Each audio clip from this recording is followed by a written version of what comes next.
hold tight for 1 second. I just want to make sure we take the time and we thank our good Heavenly Father. We want to thank Him for this day, thank Him for the pod, thank Him for you. Let you know that I'm thankful and I'm grateful for this. I appreciate you. Let's get to it.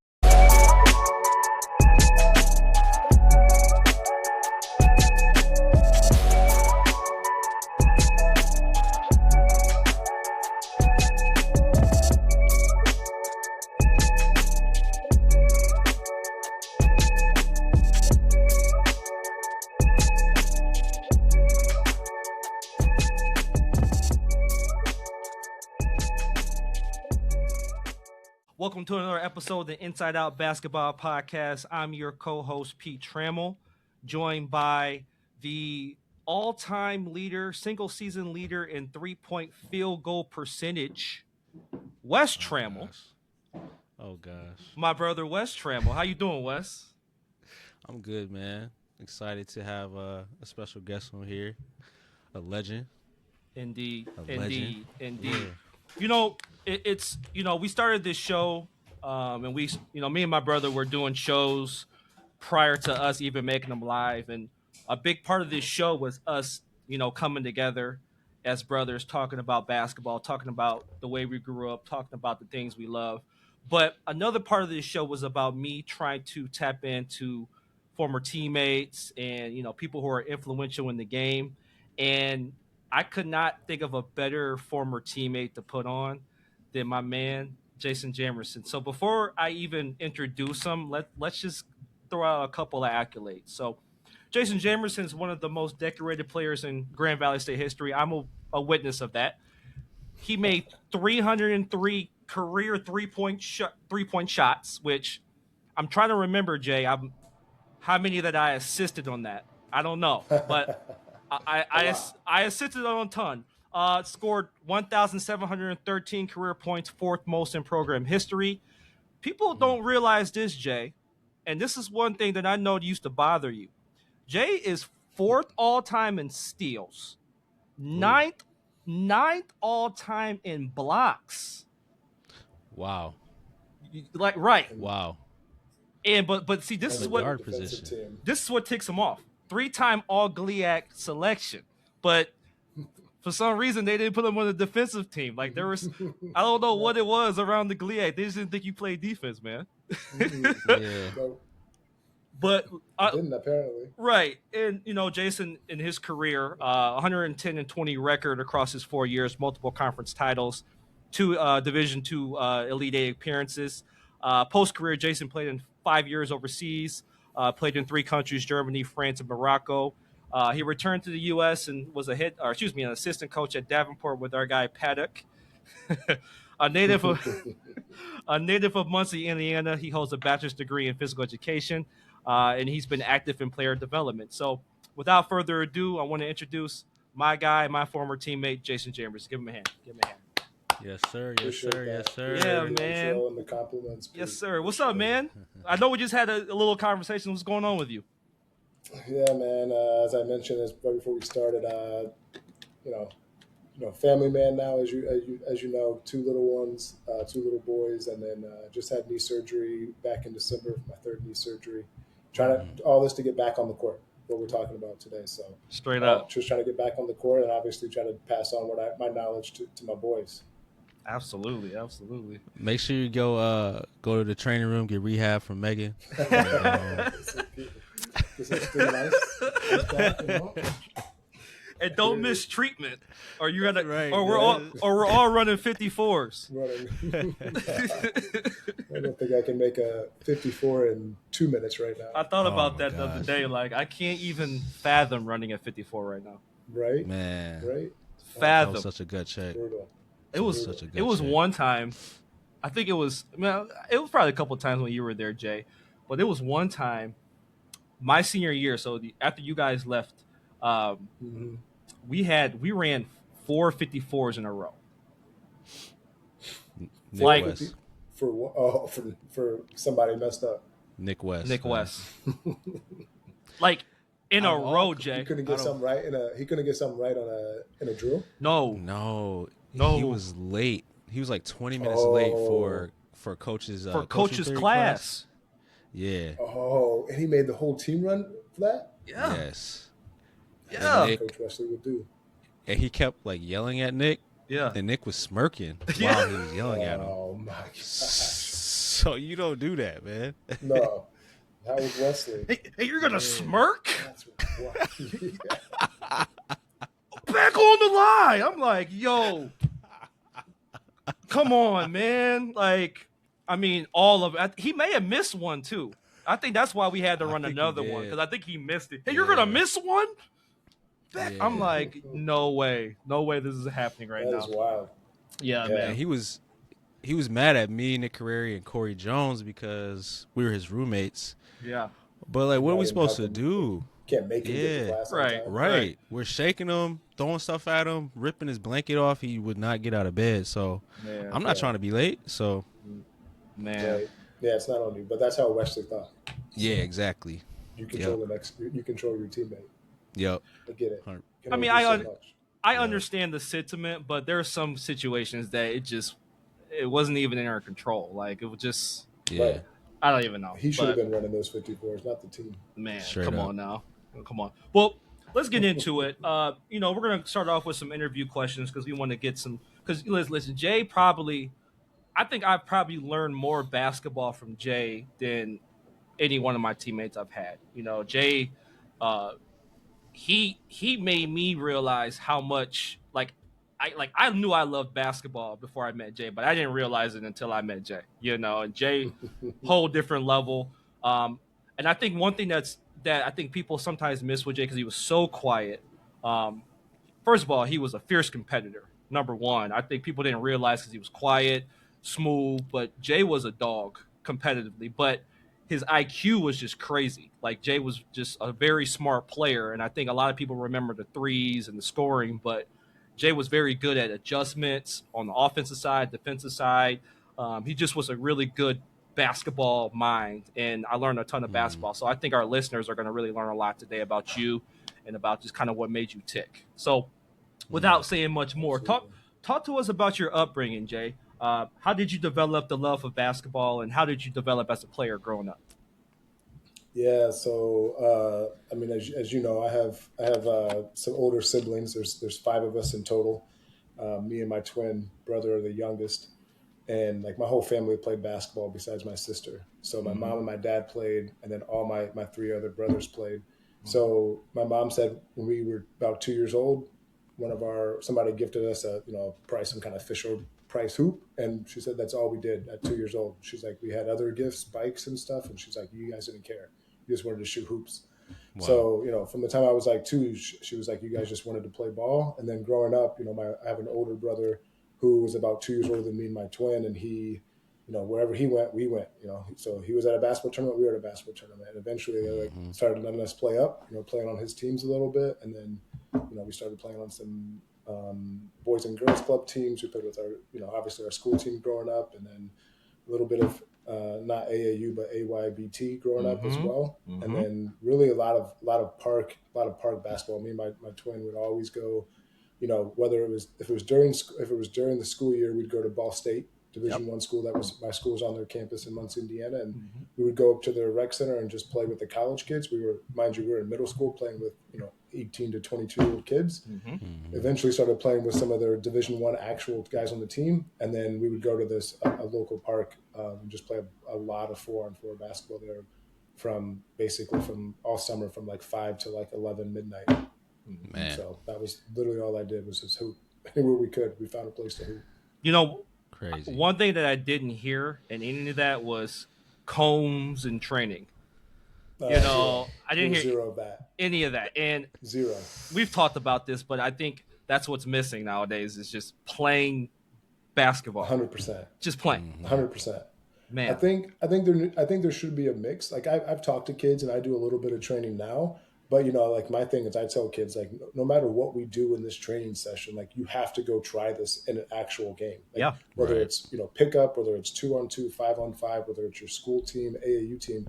If we're doing all these drills, but you're not practicing it and trying it in actual games, well, it's no benefit to you. Absolutely. And again, you can learn so much. I try to tell them you can learn so much by playing, because like, you know, when I was going to my high school, you know, I'm getting guarded by high school kids, and they're going to defend me differently than if I go play against college kids. Versus at the park, they're going to defend me differently, and better athletes versus, you know, more skilled or smarter players. So just that experience, that knowledge is playing different places against different people. 100%. Oh yeah, man, 100%.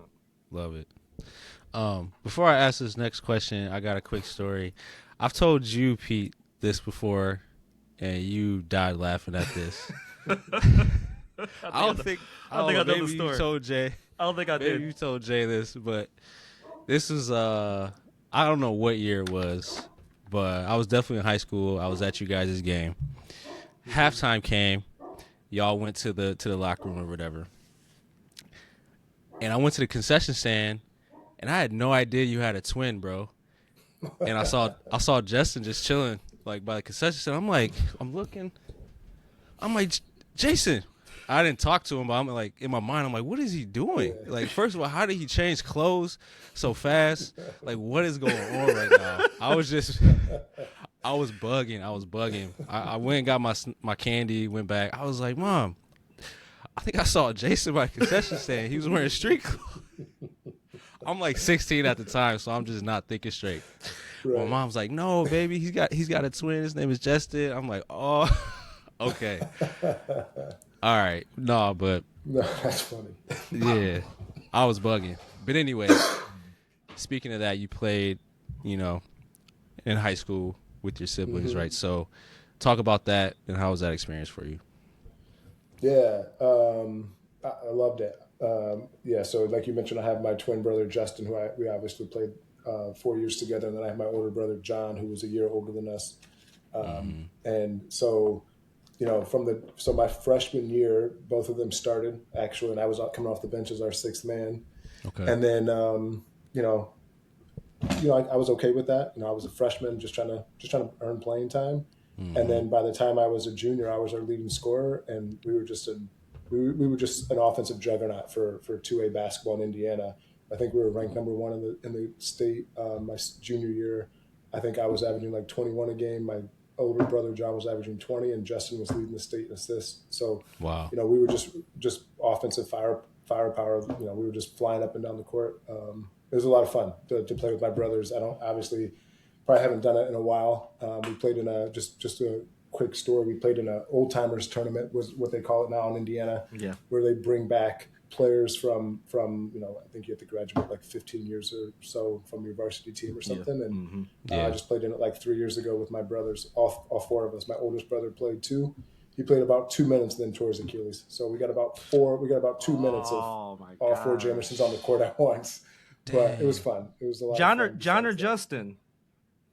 No, Derek, my oldest brother, tore it. Oh, your oldest brother. Okay, Derek. Yep. Okay. Yeah, all of us played. Yeah, and Derek tore it.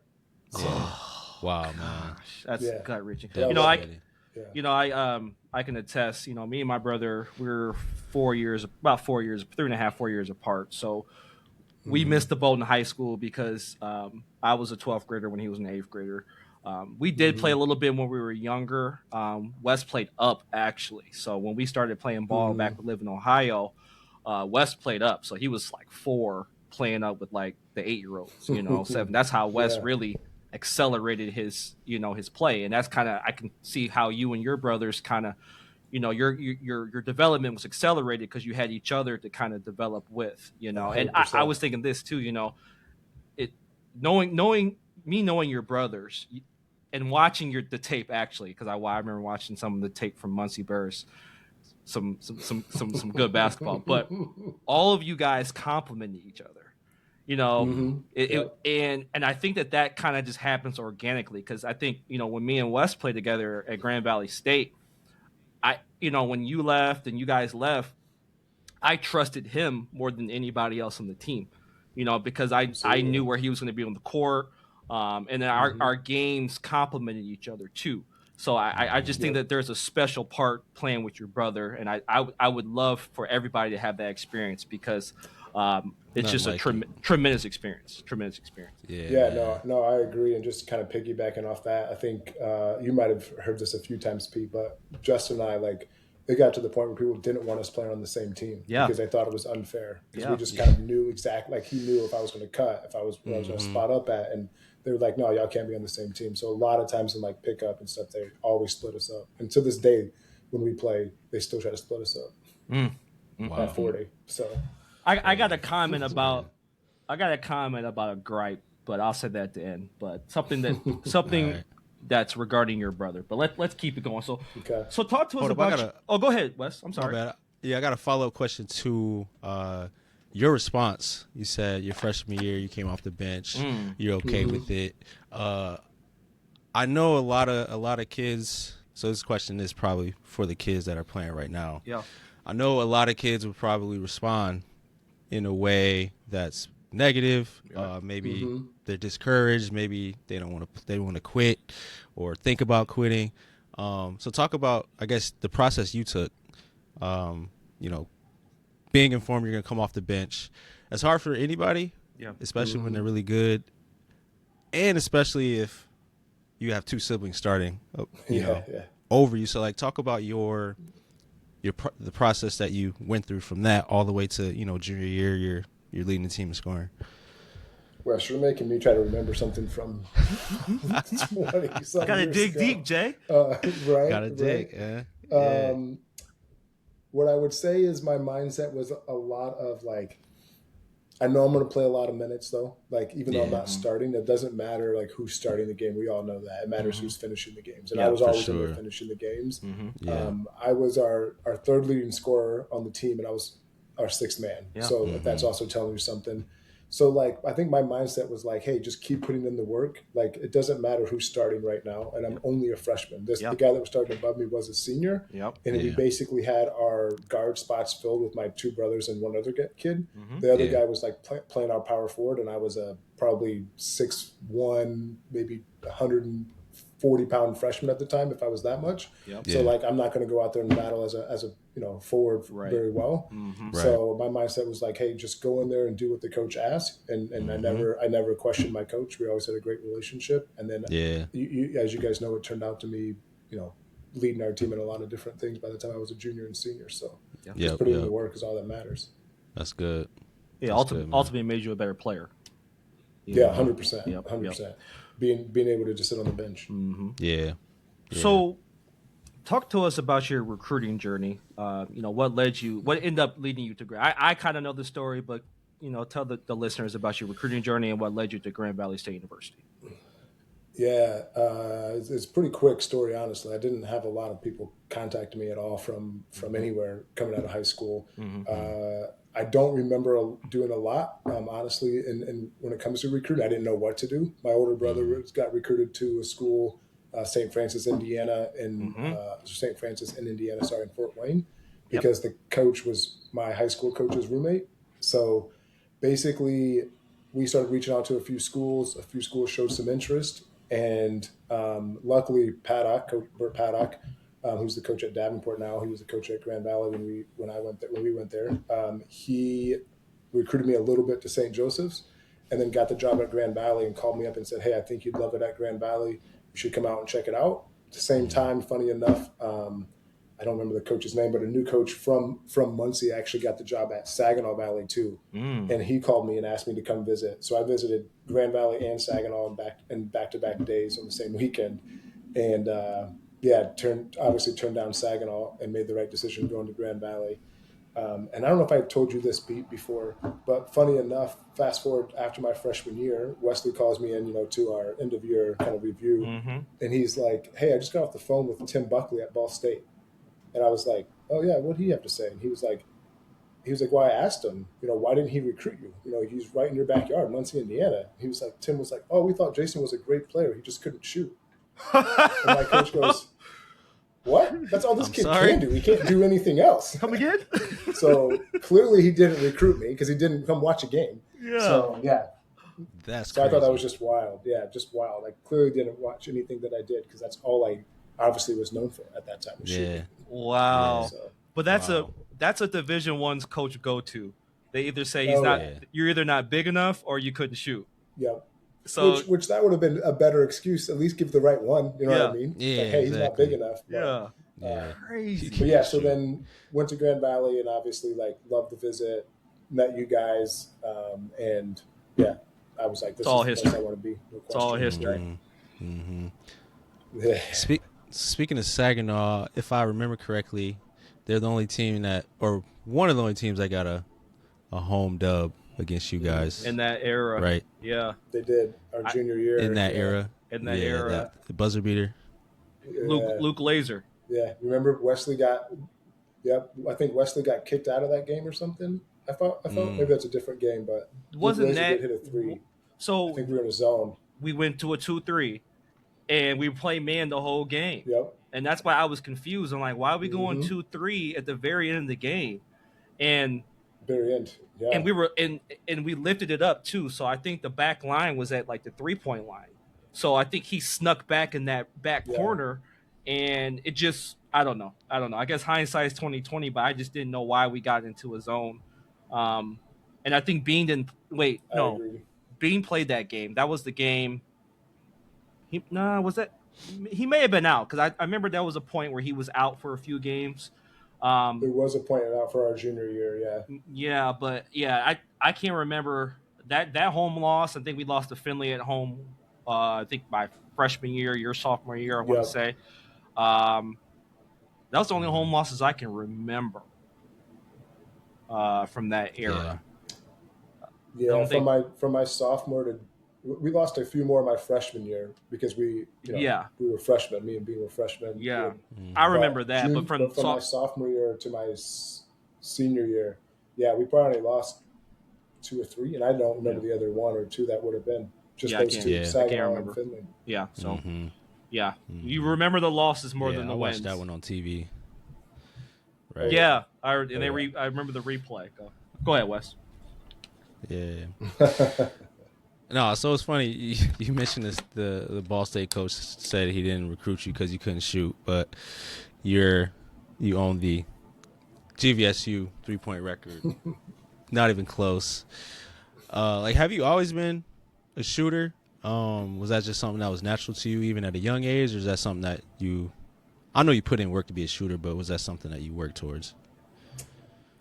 No, I worked towards it, like you mentioned, but I was always pretty naturally gifted when it came to shooting, and honestly, probably compared to especially my twin, probably just a little more naturally gifted in basketball with the size and the length that I had. So shooting came pretty natural, and I always had the confidence, maybe too much confidence in shooting, even when I probably shouldn't have had. So those hands, I think that helps the shooter, obviously, if you have that confidence. Yeah, that's what it was. Yeah. Those hands, Jay had some crazy hands. So I think that was a big part of it. Yeah, but as it pertains to development, though, like, did you put in development? Like, how did you learn how to shoot?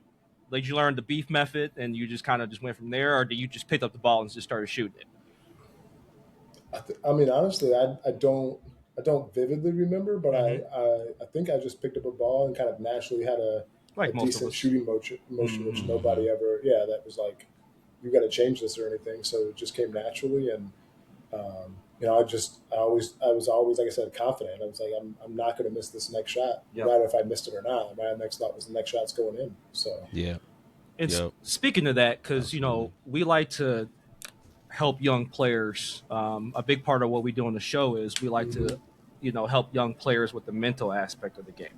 So, you were just saying how confident you were. Talk to us about times where you were in slumps.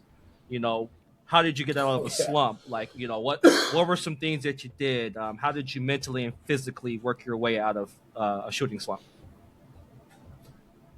Yeah, I think, honestly, the big thing, especially in college and in high school too, but a lot in college, I vividly remember is you guys as my teammates. Like, Pete and Bean and LJ and all those guys, like, you guys never were like, Jay, stop shooting. You guys encouraged me every single time to shoot. And I'm not going to dismiss Paddock over on the sideline screaming at me to shoot every time, as too. Shoot the ball, shoot the F. He was not shy about letting me know, shoot it. But I think aside from that, it was just like, if a shot didn't go in, it was still like, hey, you still got to shoot when you're open, but it's also like, attack the basket. Like, I could do more, as Pete. Like, I wasn't just a shooter, even though that's what people would label me. So it was like, hey, if you're not hitting a shot, like, get to the basket, get 1 or 2 easy ones, and then, see the ball go in a few times, as people say, and then you get that confidence back. So I think mentally it was a lot of my teammates, and then like on the court it was just like, hey, get an easy one so that you can see the ball go in and get that confidence back if it's lacking for whatever reason. I'll let you go, Wes, yeah. but I'll make a comment before. And I wrote notes about Jay, just off of memory, and just Jay was, the best offense. And I'm not saying it because he's here. Jay was the best offensive player I've ever played with. And I think the misnomer about Jay was he was just a shooter, but Jay can post. He can play pick and roll. I learned so much from him because we used to play 1-on-1 about pace and space. He had an ability to kind of lull you, and then create space, enough space for him to get off of you for a shot. And then he added all of that with the ability to finish around the rim too. So it made him a real tough cover.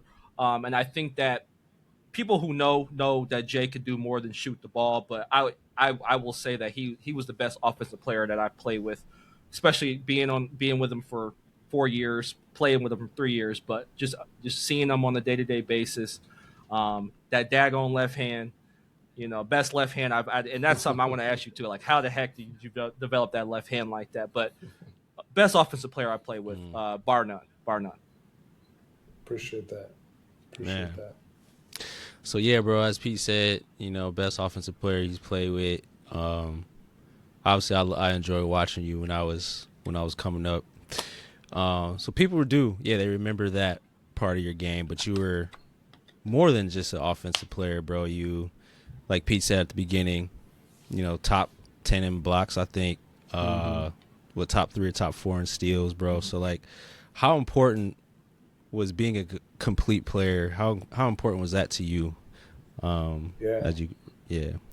Super important. Like, I think part of my ability to, I was not in the record book, but I was a pretty strong rebounder. I think Pete would agree for a guard. Absolutely. And obviously, like you said, blocks and steals. Yeah. I developed a lot of that at the park in high school. Like at my high school, I was our tallest player, basically or second tallest player, one of our best athletes. So I had to rebound. I had to be the rim protector. And then obviously steals was just kind of like instinct.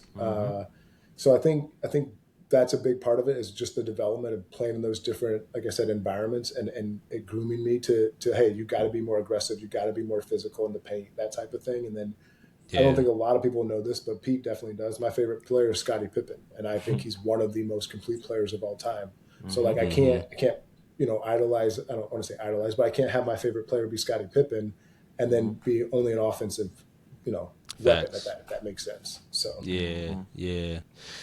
No, that's good. And I think it's important to be a complete player because, as you said, going through a slump, right? What other things can you do? I'm going to attack the basket then. Or even if that's not working, I'm going to get stops on defense. I'm going to, get deflections, get steals, get rebounds. Because that keeps you on the floor, regardless 100%. Of how bad you're shooting or not. So I was just about to say that, like, just like you said, Wes, like for any high school kids out there or any kids out there that are trying to play at the next level, it's like you got to think, what can I do to impact the game to stay on the floor? And if it's not scoring for some of you, it might be, like you said, defense. It might be rebounding. It might be your energy, but find ways to impact the game.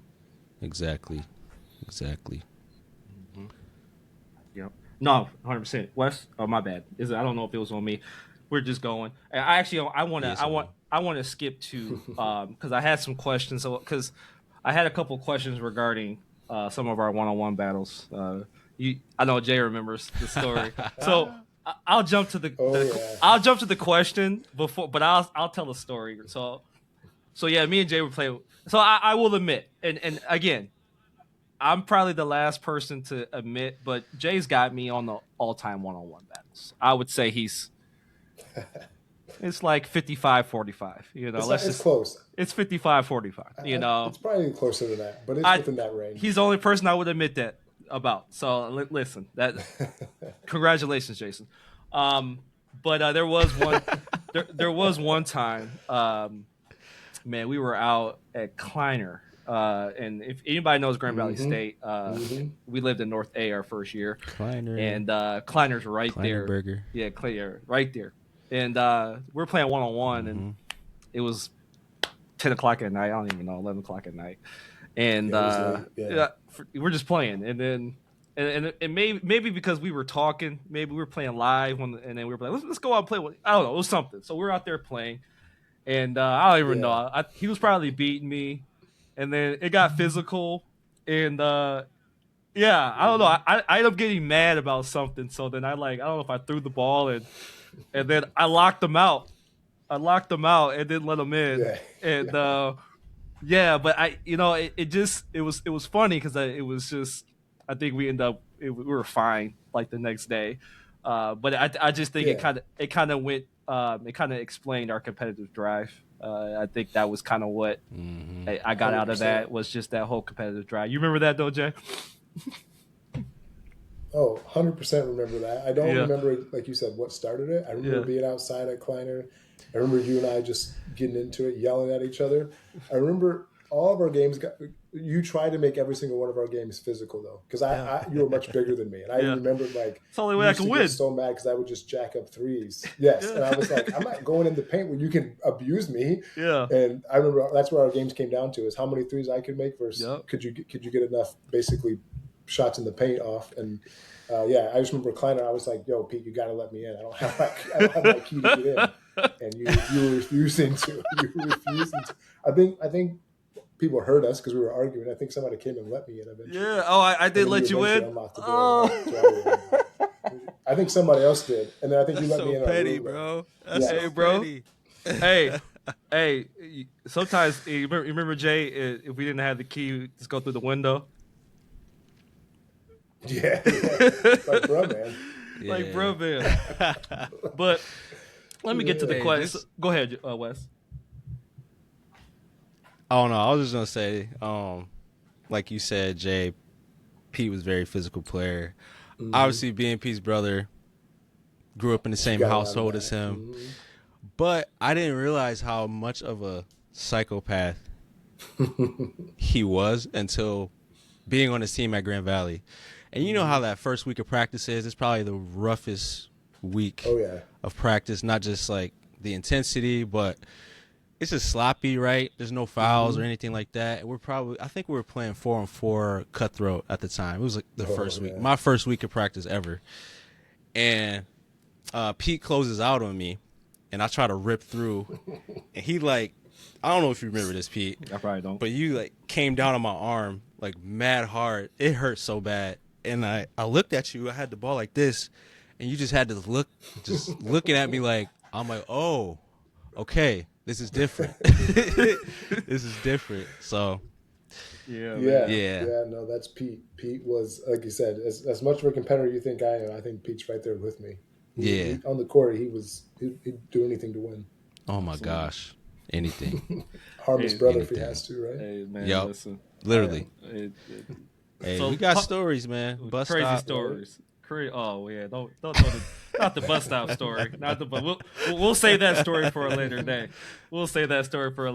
I'll table that. Yeah, we'll table that. But let's get into those squads, man. Those our squads back at GV. So pretty much really that whole era. Talk to us about those teams, man, and how do those teams, the players, complement each other?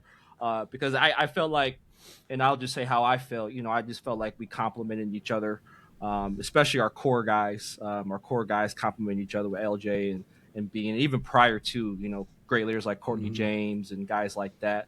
But talk to us about that. Talk to us about those teams and really kind of what made us great.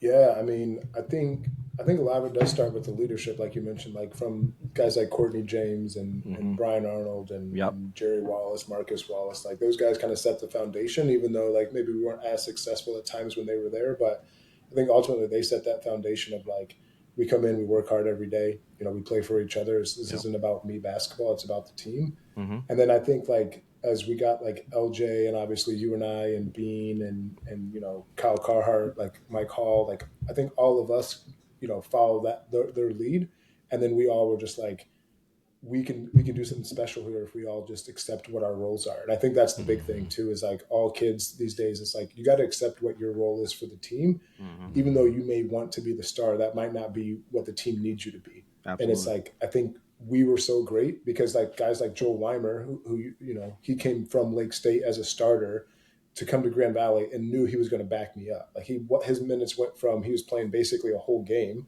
at Lake State, although they were, you know, up and down team, to coming to Grand Valley, and he's sitting behind, you know, obviously me, who was leading our team in minutes. Yeah. And he was okay with that. He was like, hey, I want to come here and I want to be a part of something special. So I think that's what made our group special, is like guys like Tommy Fellows and Spencer Clayton, like guys that maybe didn't see as much time. They came in and they still worked their butt off to help us get better, to make sure that we are ready for every single game. So, and like you said, complement each other. I think like, you know, we had defensive minded guys. You know, I would say LJ, Bean. I think he was obviously both sides of the ball, but Bean, and then you know, their mentality, especially LJ.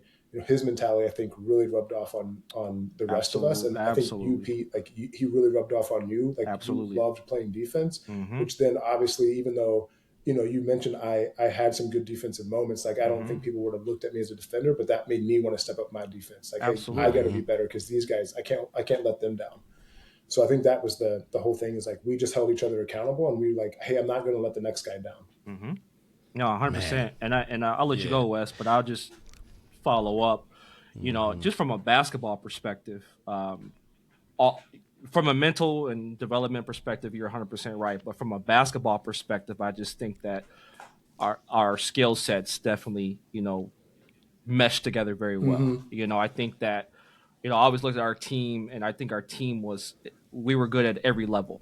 And I think that's really what kind of separated us. And that's why I don't think we really had much competition in conference play, because, you know, we had the head of the snake, which was LJ, who kind of just set the tempo from a defensive purpose. You know, he really was the key to our defense, because it was games where he would completely take the point guard out the game.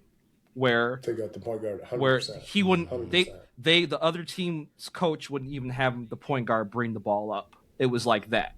Bring it up. And just then go back to the 4-man, make you guard him. Right. And then, you know, obviously me and you, we're in that middle level where, you know, you were able to play those passing lanes very well. You were uncanny with that. Like Jay was really good at anticipation. Like Jay would be gone before we even get the ball. Like it would. Facts. I used to complain. Yes. But because he saw it before, like I swear it would be, Jason will be gone right as Bean is blocking the shot, and then LJ's getting it, and then boom to Jason, and Jason's got a layup within like 2 seconds. Like it was literally like that. So I think at the middle level, you know, Jay was able to anticipate. He was able to create plays. I had the ability to play 94 feet. I can guard low guys. I can guard perimeter guys.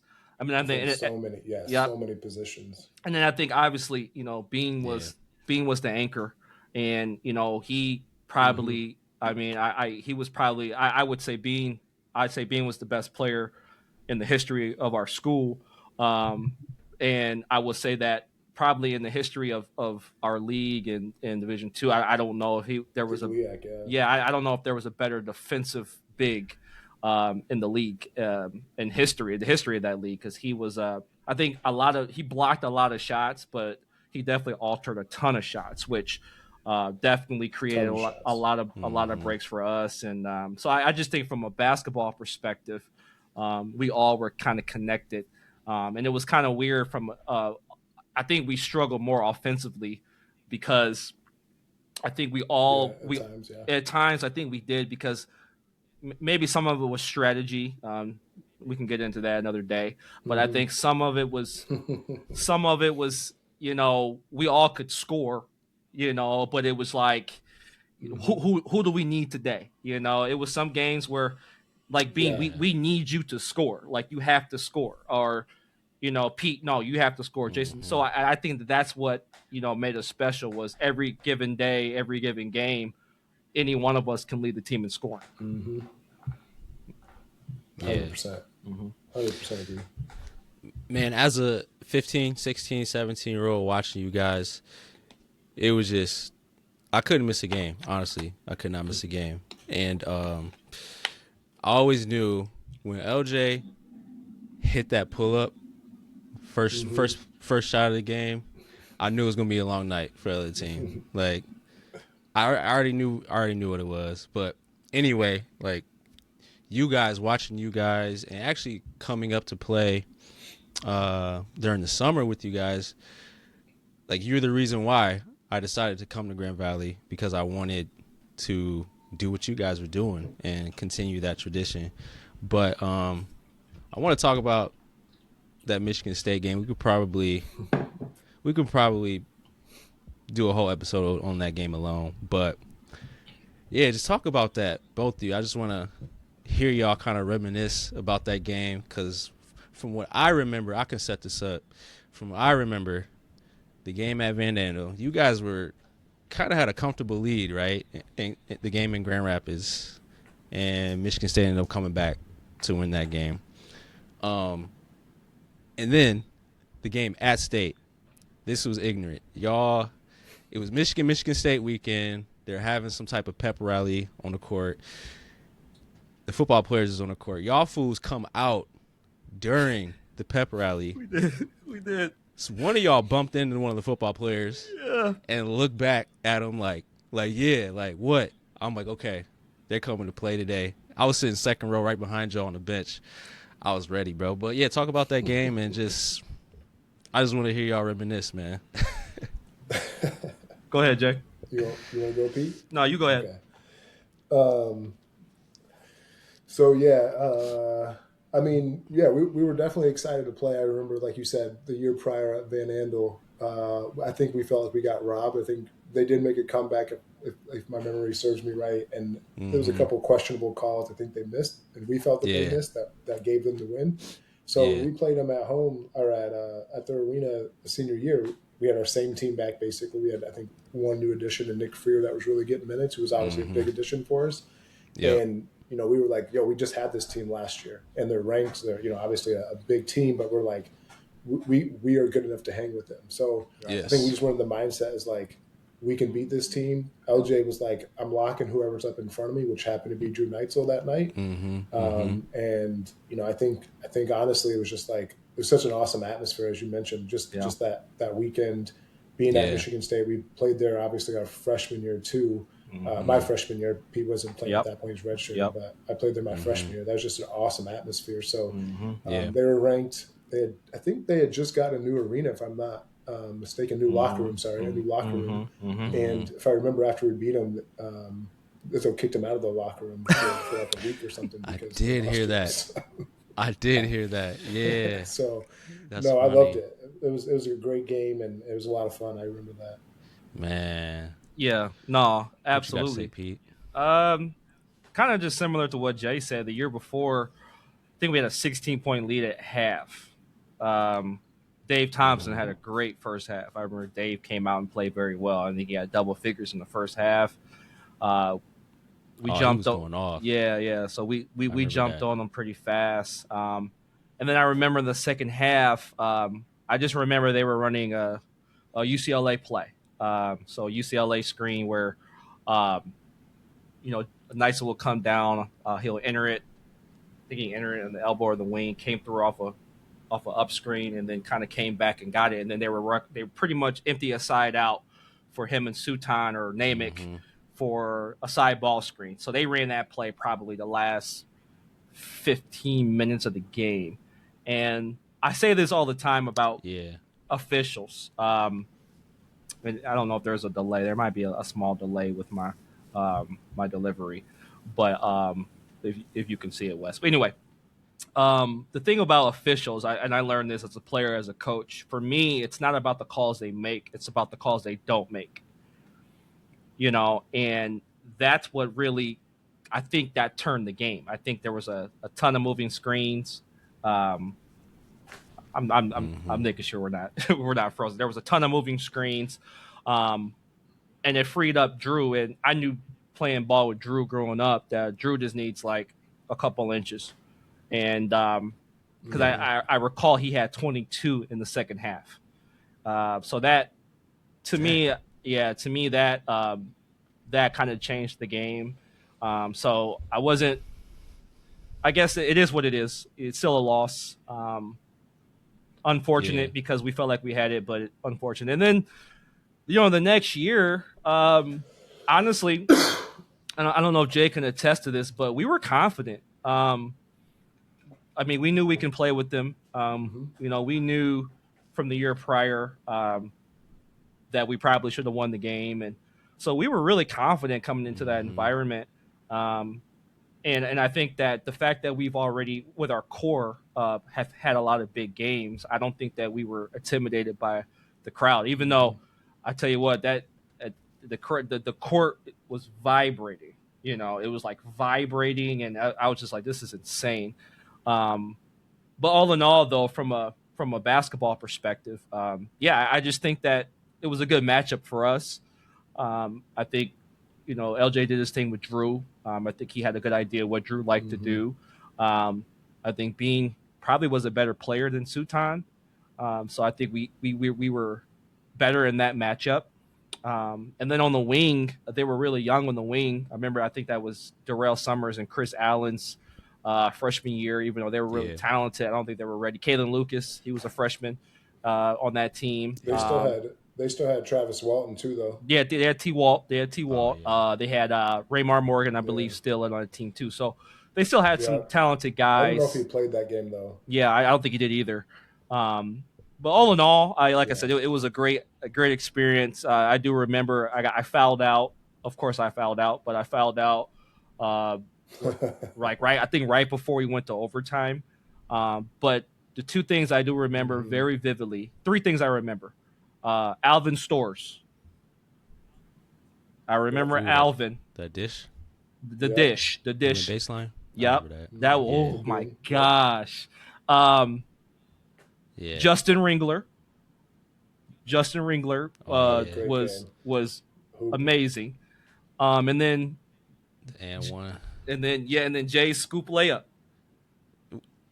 Like that scoop layup with it. That reverse. And it was a fun night. It was a fun night. Man, yeah. It was cool. Just being around Michigan State fans. And you could tell they were there for the football game Saturday. Right. So but they came Friday, you could tell they were just there, just something to do. Spartans gonna play Grand Valley. So they were just loose to start the game. They're like, let's go Spartans. And they started to get tight, bro. Like midway through the second half, started yelling at the refs. And at first, like, you know how Dad be, Pete, like he was talking to the fans, just, you know, ignorant, laughing with him and stuff like that. Then it got different. It got different midway through the second half, and it was so much fun. Like, one of the best basketball moments. Yeah, for sure. I don't know if you even saw this, Pete, but I remember just a quick story. So after we beat Michigan State, if you remember, we went to Disney like the following week or something for our Disney Classic where we played in. And as soon as we got there, I remember Bean and I, we always bunked up together. So we went into our hotel room and we turned on ESPN, and Jay Billis was talking about the Final Four for Division I. And he was like, you know, here's my picks for the Final Four. And he like mentioned 3 Division I teams. And then he mentioned Grand Valley. He's like, I don't know who my 4th team is, but maybe Grand Valley State might make a run. And me and Bean freaked out. You know, we had just beat Michigan State, and he was just like, they had a big win, and they're a great team. So, and then obviously, as you guys know, that kicked off our 36-0 start to the season. So, man, yeah, great year, legendary. And I wanted to get into, you know, I got one more question about college, and then we'll get into your pro career. But talk to us about that undefeated season. You know, for me, I think coming into that season, I think we knew we were going to be good. And I remember Joel told me one day, even before the season started, and Joel, that's why he's a college coach right now, because Joel knows what he's seeing, you know. And Joel was like, we shouldn't lose a game this year. And I'm like, yeah, I feel like we shouldn't. He was like, I don't think we will. That's what he said. I don't think we will lose a game this year. I was just like, shoot, well, let's go, you know. So talk to me about that. Talk to me about that season. It was your last season at Grand Valley State. So talk to me about that season. Talk to us about that season, and kind of what you remember from that season, your last year at Grand Valley. Yeah, one, like the confidence. I think, like you said, the main core guys coming back. You, me, Bean, LJ, and then we added Nick Freer into that starting lineup, and then we still had Joel and a few other guys off the bench. Like, I think that was one thing, is like, hey, we have 4 of our 5 returning starters. We added a Division I transfer who just fit in great in Nick Freer, and then we had a good freshman class come in as well that was pushing us. So I think that was one thing, is like, hey, we have a lot of experience coming back. Then we beat Michigan State, and it's like, okay, well, we beat Michigan State. Like, how can any team beat us? In Division II, because most Division II teams aren't even competing with Michigan State, let alone beating them. So I think that gave us a ton of confidence. And then we went into Disney. We played some tough teams there, and then we ended up winning that tournament where you got MVP, which was awesome. And then I think that just kind of rolled us into the season. Yes, we had some tough games, as you remember. I remember Aquinas vividly. If you remember at home. And I do. I remember every game we played against Aquinas, Bean struggled for whatever reason. Shout out to Peja. Always had Bean's number. Peja, but killing Bean. But I mean, they were good too. I mean, John Learman, all those guys. Those guys were tough. So, yeah.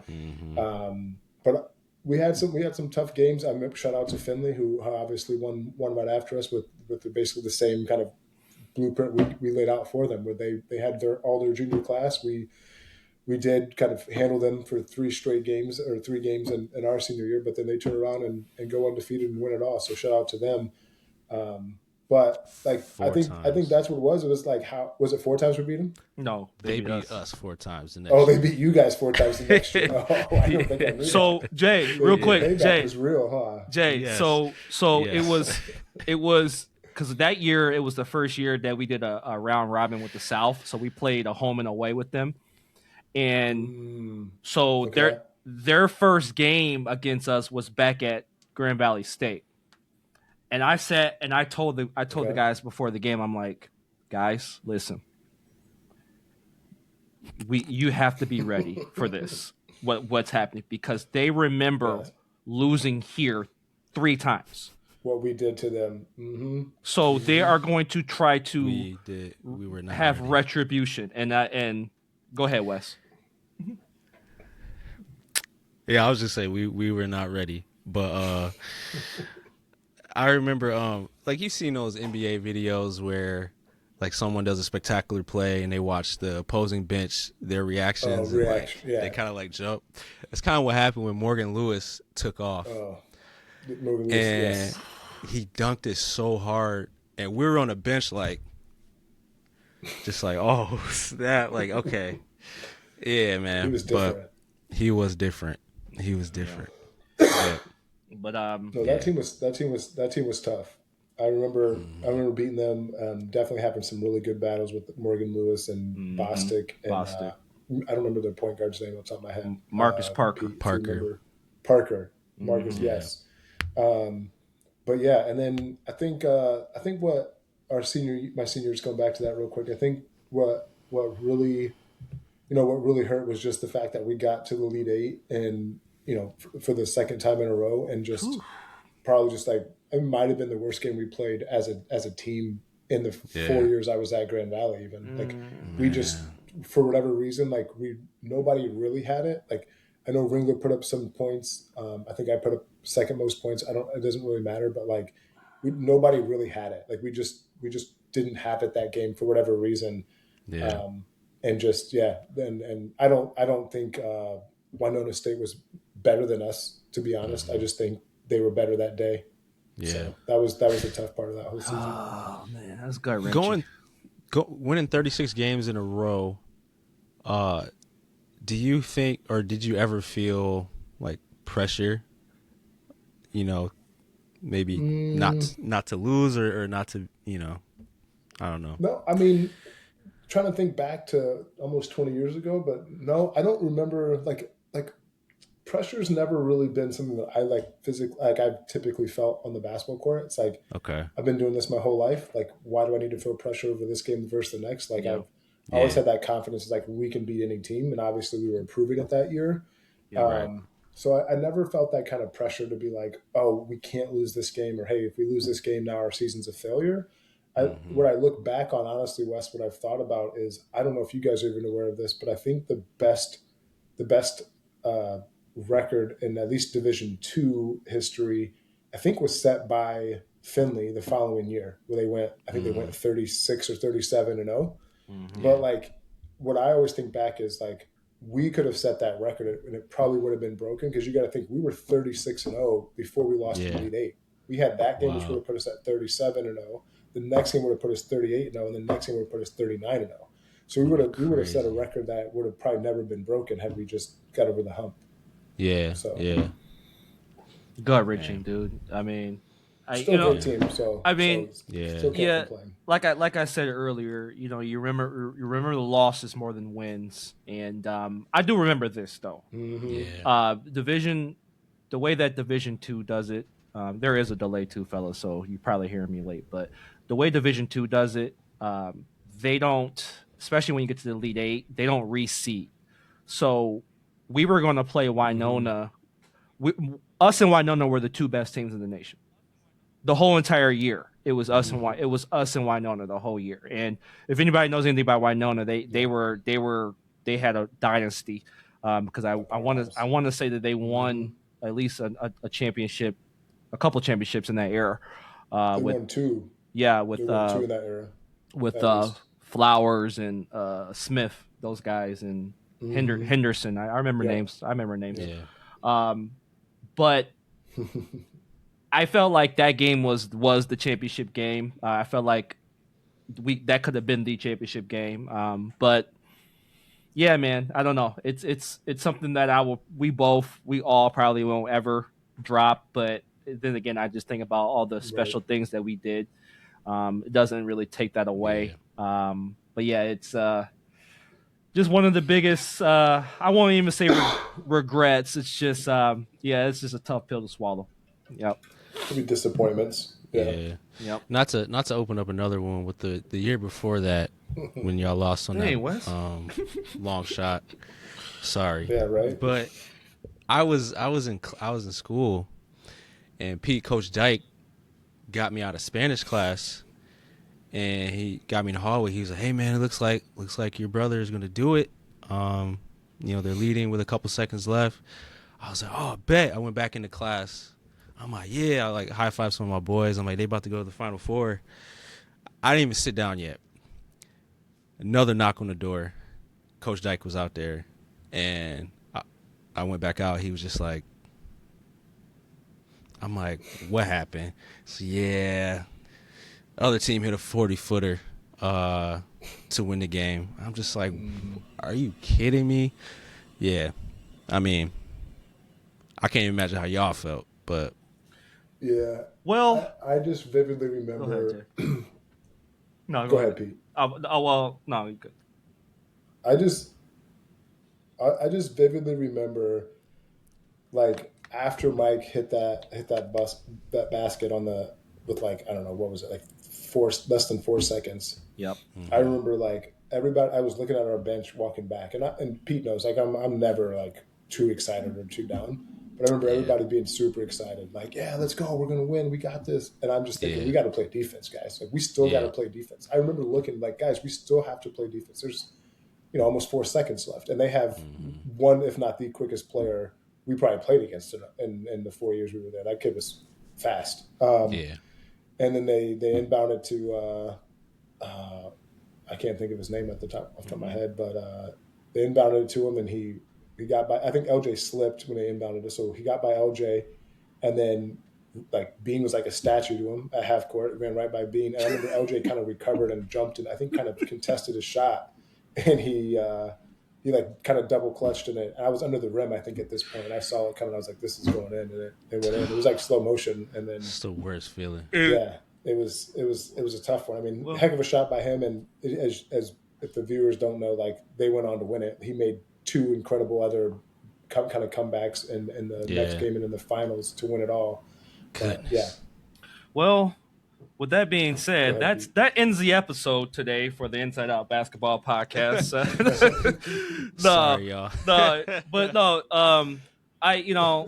I'll say this. We were down big at the end of the first half. Like we were not even supposed to be in that game. I recall them coming out like gangbusters, like jumped on us. I felt like we kind of thought. Struggling. I felt like we thought that we would be able to dominate them because we had pretty much the size advantage in every position. If you remember that year, I feel like that year, I think we were deeper that year than the next year. I think we had we our 1 through 5 or our 6 through 10 all probably could have started in the GLIAC and had and right. Yeah. So, but yeah, I remember us struggling in that first half, and then us making a comeback, and then the one thing I do remember, I know LJ was very distraught by that. Yeah, he felt like, and I remember talking to him. He didn't really want to say it, but he told me one time, he's like, "Yeah, I felt like I lost the game because he slipped," and I was like, "Bro, like, no, it's not his fault. No, dude, nah, for real, bro." But so yeah, I don't know. Again, that was I'm sure Jay will probably be on the show again, so I know we can probably dive into these stories more deeper. But let's talk about your pro career. Yeah.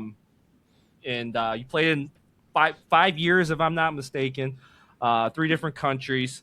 So talk to me about your pro career. Any regrets? What do you feel about it? Do you think that you could have played longer? Or you think that just tell me about how you feel about your pro career. Yeah, I mean, pro career. Like it started off, I got an opportunity to play in France with Bean actually, and another Division II player from Wingate, Sean Barnett, who actually had a really good professional career. But France experience was okay. It was middle of the season. Team wasn't doing great. Got a chance to kind of dip my toe in the water, and I think honestly my first regret was actually in France when I came in my first game. Didn't shoot it great, 100% honest. I shot kind of bad. I think I took like 19 shots, had 21 points, but had like 8 assists and 5 or 6 rebounds. So had a overall solid stat game, and the fans were cheering for me and stuff. But then when we came back to the apartment, Bean and Sean kind of came up to me and was like, "Yo, one of the other players was complaining about how many shots you were shooting. Like they were like, this is his first game and that's how he's going to play." And then literally from that game, like I was less aggressive. Like I didn't play as myself. Honestly, I did not just wasn't aggressive. And, we were still struggling as a team. And then eventually, like after, I don't know, another 6 or 7 games, they were like, "Hey, we want to send you home. You're not the player we thought you were going to be, but it's too late, so we're going to keep you." But then they kind of benched me. And it's probably all because I just wasn't aggressive. I didn't have that same mindset that I had when I first came in there, was just like play your game, because I was trying to cater to one player's feelings, which I'm not saying is right or wrong. It's just like, hey, you got to do what the team needs you to do. And I probably should have been more aggressive. Yeah. And then kind of fast forward, I played 3 straight years in Germany. The first team I played on we were mostly rookies on the team, younger team, and we had a kind of up and down season, kind of struggled to start. Then I didn't start. I did start, then I lost my starting spot, then I started again. And the team I think we ended up finishing like 3rd in the league, 3rd or 4th. So, pretty solid run. Then for whatever reason though, didn't get any looks to go back to that league. So I had to drop down a league where I absolutely dominated, almost got MVP of that league. So we moved back up to the 2nd league in Germany, and that team really struggled. It was literally all rookies besides me. All the Americans were all rookies besides me. Nick Freer, who I mentioned, who played at Grand Valley, he was on that team the year prior, which is how I got to that team. Mm-hmm. And I honestly got hurt the first half of the season. I missed the first, probably 8 or 10 games. Yep. Dang. Came back, and the team just was struggling. So wasn't a great opportunity.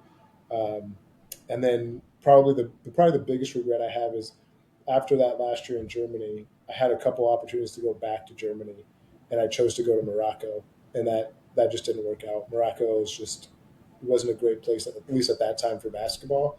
There was no like wooden courts in Morocco. I think there was two in all of Morocco, and so we were playing on cement every day, and it was tearing up my back. God. I was having Achilles problems, so yeah, that probably was probably the worst decision I made, because then like those issues didn't allow me to continue playing. Like I literally had to stop because my back and my Achilles were bothering me. Yeah. What made you make that decision? Was it money, or was it just like a new experience? It was a little bit of both.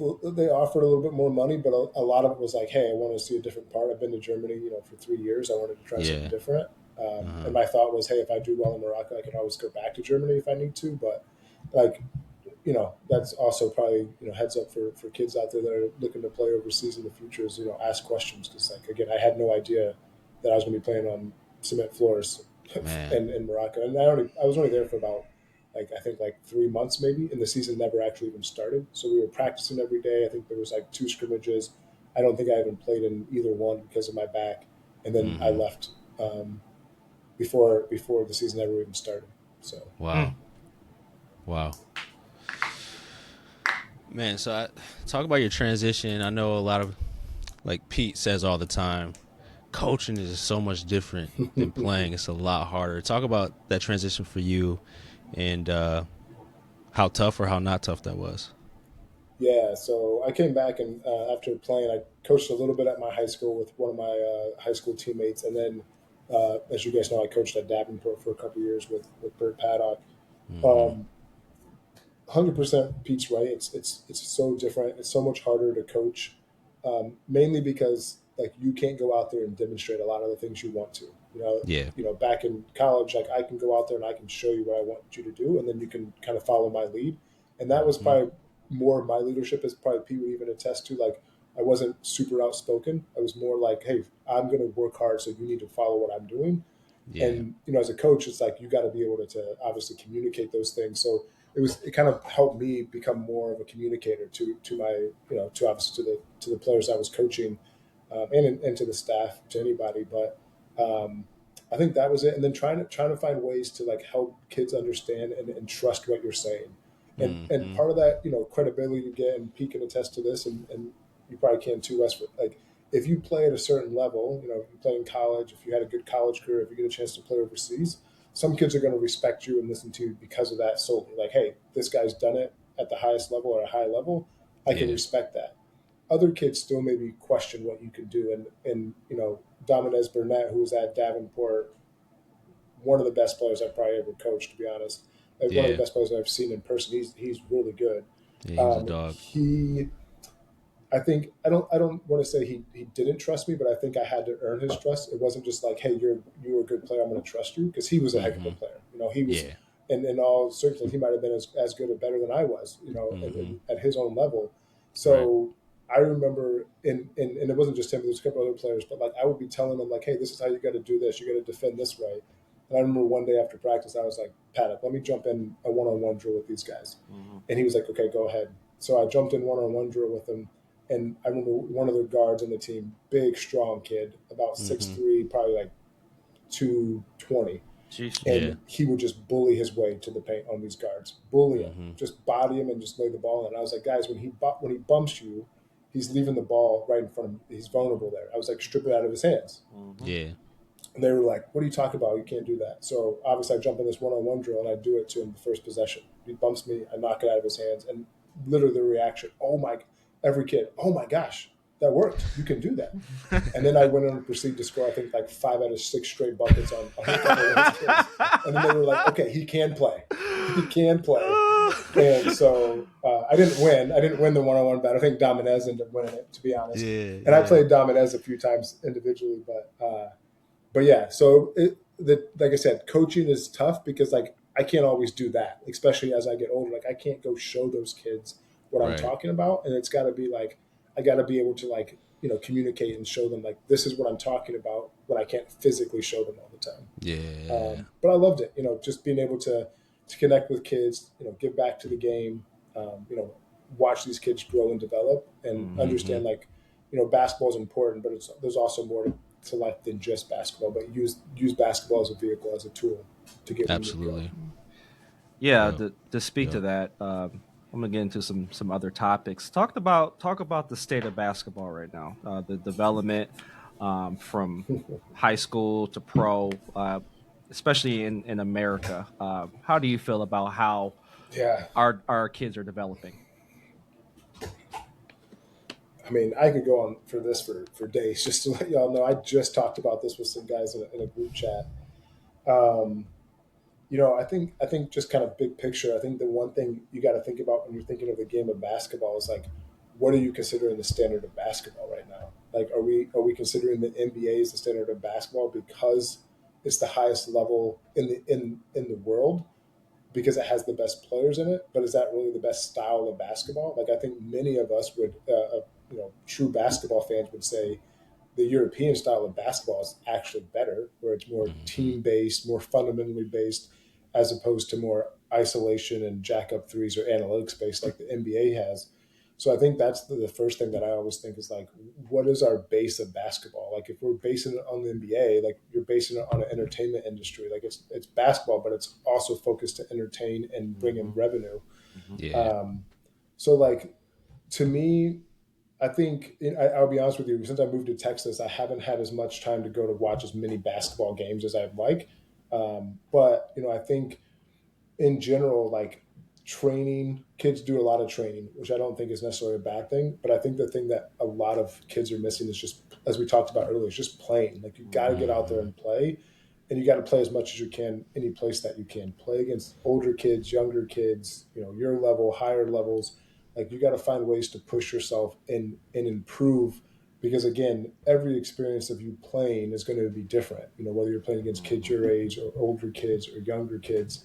And then, jumping from high school to, the recruiting, I think recruiting is just all over the place. Like, I don't think anybody really knows exactly the best way to recruit. I mean, your high level kids are going to obviously go, where the money is, NIL, that whole issue there with the NCAA. But then when you get to the college level, I do think NIL has helped with the ability where teams that maybe typically aren't, let's look at just Indiana football, like a team that's never been known for football, maybe one of the worst football programs in the history of NCAA, and now they go and win a national championship because I think NIL helps that. Like they can bring in kids that they never would have been able to bring in before. Yeah. So I think there's some good and bad there, but I think, the NIL, the NCAA has just made college basketball like a free agency. It's like, hey, where do you want to go next year? Where do you want to go next year? Who can give me the most money? So I don't know if that's the best look in general for basketball, but I think kids are really skilled. I think kids are still very athletic. And I think some programs are doing things great. Obviously, Tom Izzo at Michigan State comes to mind. They've always done things the right way.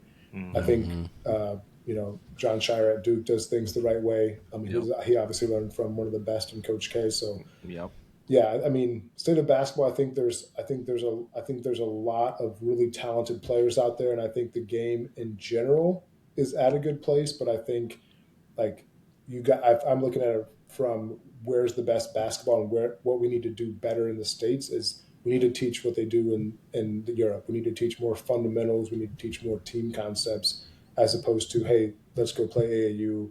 Pay a bunch of money and we'll just go put you in a bunch of tournaments, and then we'll sell you to the highest bidder if you're a Division I player, basically. Yeah. I mean, it's more of a business, obviously, and NIL's not really helping it. They just passed the NIL law here in Michigan. That was something that Michigan people have been waiting for a while. I don't know how that's going to go. We'll have to wait to see. But yeah, I just think everything is so commercialized now. I think, like you said, it's an entertainment business, and I think it's trickled down to the lower levels, all the way down to the AAU level where kids, 100%, they play to entertain. They play for highlights. They play for, and a lot of players, I say this all the time. Do you want to be a good player or do you want to look like a good player? And I think 100%. kids want to look like a good player nowadays, and to me that's why their development is skewed. Because I think part of that too is with these trainers. Um, I feel like with training, they skip steps. So you shouldn't be shooting off the dribble shots when you're 9 and 10 years old. Like it's just, Yeah. I mean, it's a skill that you can learn over time, but you're skipping steps, and I feel like that's a big problem in our kids' development is you're skipping steps. You're going straight from basic basketball to advanced basketball. And I think in between, you're not learning how to play. You're just learning how to score. You're learning how to score, or you're learning how to put the ball in the hole, but you're not learning how to play basketball. And I think that's the biggest problem. 100%. Right. Another thing too, Brandon Guyton alluded to this last week when we talked to him, but like I know basketball is a competition, right? You gotta be competitive, you gotta play to win, but is it a smart thing to play a 2-3 zone, full court trap when you're second grade, you know what I mean, without having to learn how to play basic man-to-man defense? You know what I mean? Yeah, I mean, I think it really depends on the skill set of the kids. But yeah, I mean, I think at second grade, I don't think you're probably at that level where you should be doing presses and zones. Yeah. But I mean, I think all of that like advanced stuff comes down to how advanced is your team. Right. Just quick story. I got a buddy that's coaching at a high school who's I would say their team is not super talented most of the time, and he tries to get them to run several different defenses. Like, hey, if we score, we're doing this defense. If we miss a shot, we're doing this defense. If it's out of bounds, we're doing this defense. And it's like you're throwing too many things at them. Like, get good at one or two things defensively. Once you guys have those things down, then maybe you can start to kind of add a few things here and there.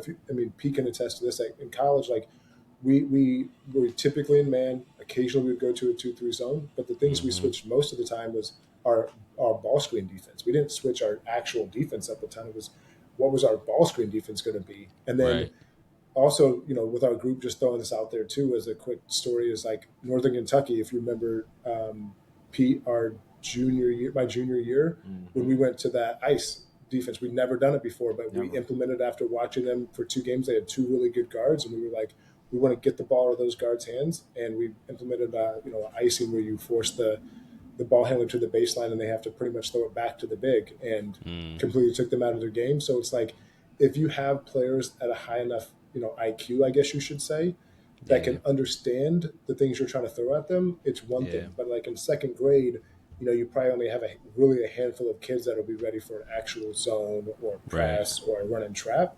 Where, hey, the biggest thing we should be teaching in the States, as I mentioned, and I teach kids, that I train today, is fundamentals. Like Kobe's talked about it. Like you can't be bored with the fundamentals. If you get bored with knowing the basics of basketball, then you're probably never going to be that successful at it. Yeah, I feel that. My AAU experience, the majority of the time, we either played a 2-3 zone or a 3-2 zone. Literally from 5th grade all the way through. So I think that affected me in how I played defense. I honestly didn't learn how to play man-to-man, straight up, defense like that until I got to college. And Coach Wesley told me, like, if you're not going to defend, I can't play you. Right. So I learned the hard way. But yeah, I just wish I wish I would have been exposed more to more man-to-man defense in my grassroots growing up. And I'll say one more thing on this. I think we said this in last week's show. Coaches are playing to win, not to develop, and I think that's the issue. They're playing to win the game and not playing to develop the kids. And I would say my biggest, blunder or mistake I made my first year coaching was partly that, and partly it was I was throwing too much. Like Jason said, I was throwing too much at my kids. I was throwing way too much, and I had to kind of realize that I had to bring it down a little bit. And it's like, no, they're not at that level. They cannot absorb 3 or 4 different defenses and coverages, and we're going red on this, we're going black on that. They couldn't really comprehend it all. So, but I had one more question, and then we're gonna jump into a quick rapid fire round. You like it? Do you still watch the NBA? Do you watch any? You like any players, any teams?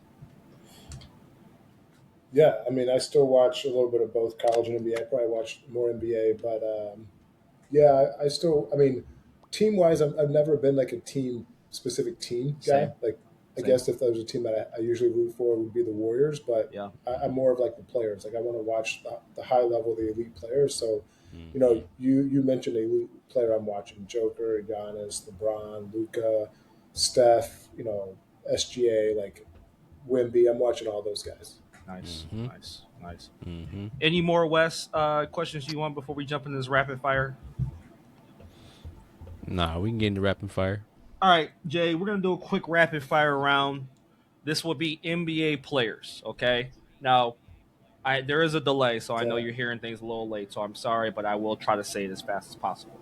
I don't know if Wes has the delay, but it's my computer, so I'm using a different computer next time. But anyway, real quick, Pete. Go ahead. Pete, real quick. Am I doing this on my preference of this player versus player, or am I doing this who's the better player?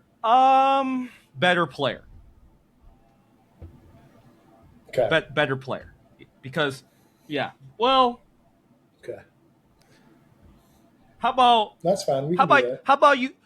If you want to, you can say, I think he's a better player, but I would prefer him as a player. You can do that if you want to, but like, Okay. I'm going from a straight this or that. Okay. Yep. All right. First player, and let's go Chris Webber or Rasheed Wallace.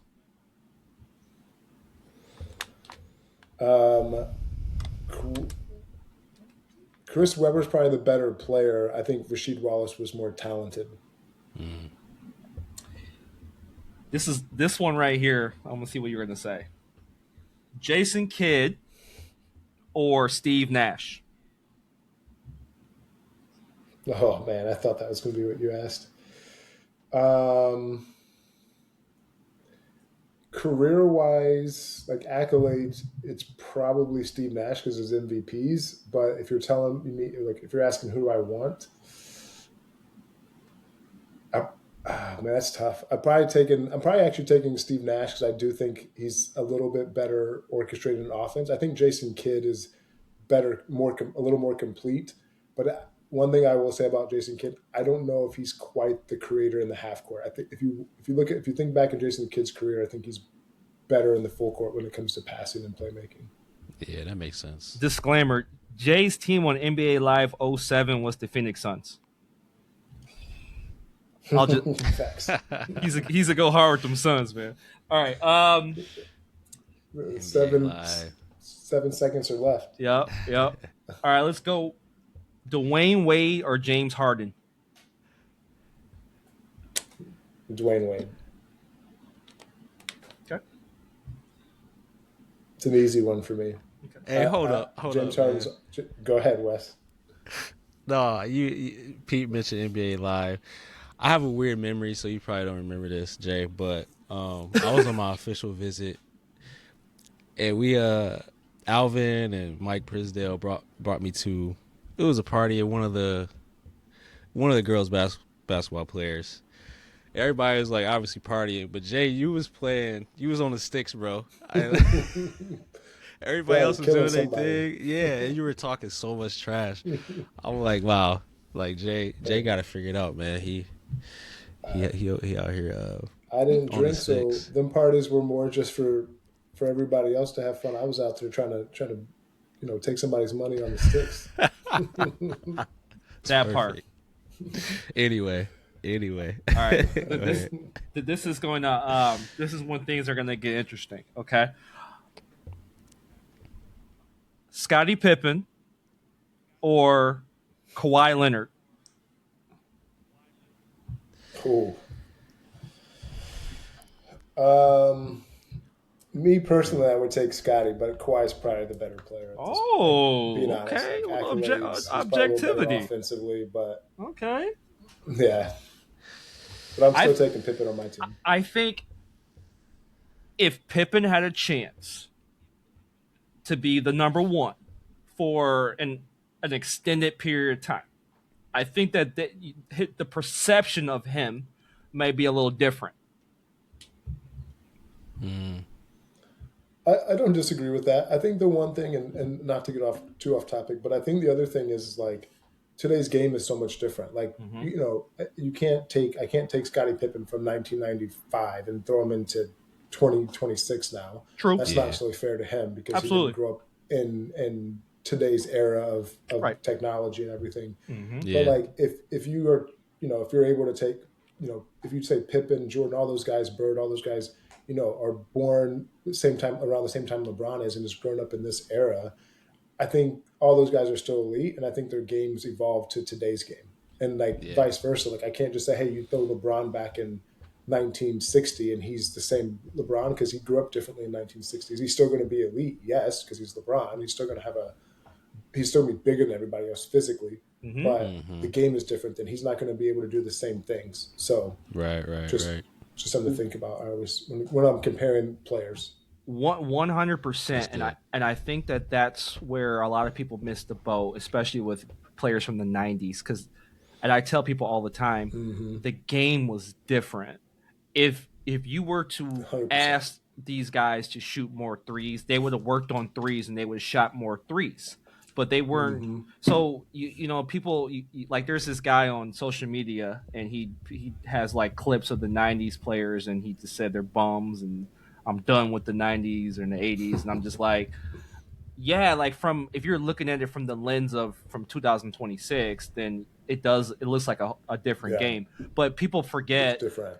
There was different rules. You had the legal defense back in the 90s, and I mean, it was just a different game. It was more physical. Getting layups and you couldn't shoot threes like that. It was just too physical. But yeah. But like you said, I think if you put go ahead, Wes. No, I was going to ask, do you know how many 3-point attempts Reggie Miller got up per game? Just if you had to guess. I would guess like 3 to 4. Yeah. Yeah, 4. Yeah. 4.7, which is crazy. Yep. Yeah, now he would put up like 12 to 15 a game. Correct. You know what I mean? Mm-hmm. Yep. All right. Scottie Pippen or prime Grant Hill? Oh. Yeah, that's tough. I'm taking Pippen only because prime Grant Hill's prime was short and he wasn't a great shooter. Not that Pippen was great, but I think Pippen was the better shooter between the two. And I don't know if Grant Hill at that point was at the level of Pippen's defense. Okay. But I bet prime Grant Hill was a bad man for sure. Bad dog. Man. All right. Paul Pierce or Carmelo Anthony? Carmelo. I think they're pretty similar players, but I honestly just don't. Paul Pierce is probably the better player overall, but I'm not a fan of Paul Pierce. Me neither. So no matter who you said, I was probably picking the other player. Yeah. I'm not a big fan of Melo either at this point, but definitely wasn't picking Paul. No. Ray Allen or Klay Thompson? Ooh, that's really good.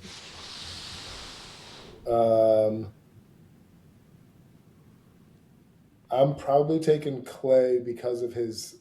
I think Klay Thompson, when he was healthy before his injuries, I think he was one of the best defensive players I've ever seen. Man, the way he could defend Kyrie Irving. I mean, not that he was stopping him, but he could keep Kyrie Irving in front of him, contest it. I think the difference between those two is Ray Allen, I think, was better offensively. He could put the ball on the floor. People don't remember Milwaukee Bucks Ray Allen. He could put the ball on the floor. Seattle Supersonics Ray. Yeah. He could shoot it. He could finish, but I don't think he was obviously anywhere close to the same defensive player that Clay is. I think Clay is one of the most elite 3-and-D players there's ever been in the NBA. Oh yeah. Very overlooked in the Warriors dynasty. I think doesn't get the credit he deserves. And yeah, so I agree. And then yes, Milwaukee's Bucks, Ray Allen was just go YouTube him. All right. Yes, 100%. Few more. Duncan or Garnett? Man, personally, I love Garnett, but Duncan's the better player. Okay, I have a little wild card. I can't have that one. Okay, I have a wild card. So it can go for either one of those last two guys. What about Giannis? Is he over any of those guys? Ooh. He's not over Tim by any means. To me, he's not over Garnett yet. He could get over Garnett by the end of his career. I don't think he's ever touching Tim Duncan, though. Yeah, Tim Duncan, I think his personality and the way he went about it, I don't think people realize how great he really was. I think if you know game, crazy. All right. Yes, Tim Duncan's on another level. Let's go with, we got a few more. Durant or Dirk Nowitzki?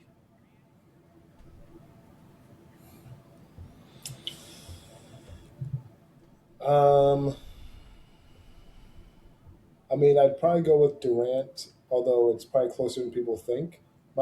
Just side note, my brother has actually kind of shined some light that Durant might not be this on the level that some people give him credit. They might give him too much credit. Let's just say that. Yeah.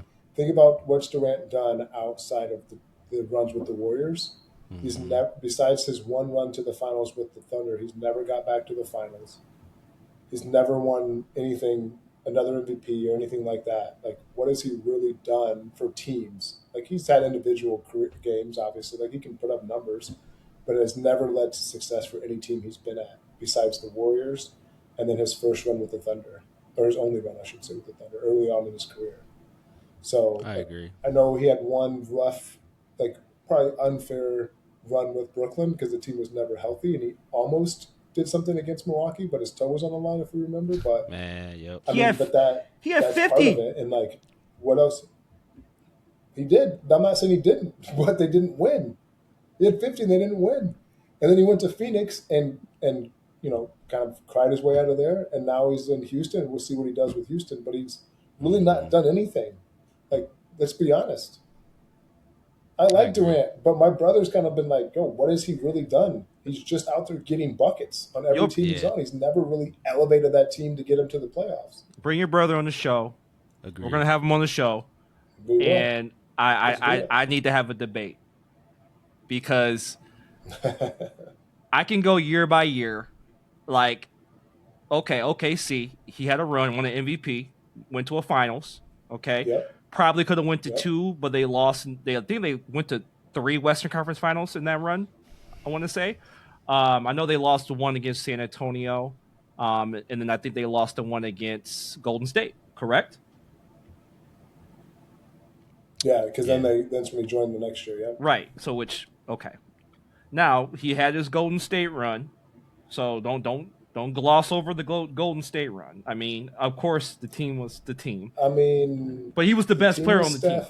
And but they won without him. While we're on this, just real quick, that Warriors team was great without him. Already established, we know that. Yeah. Yes.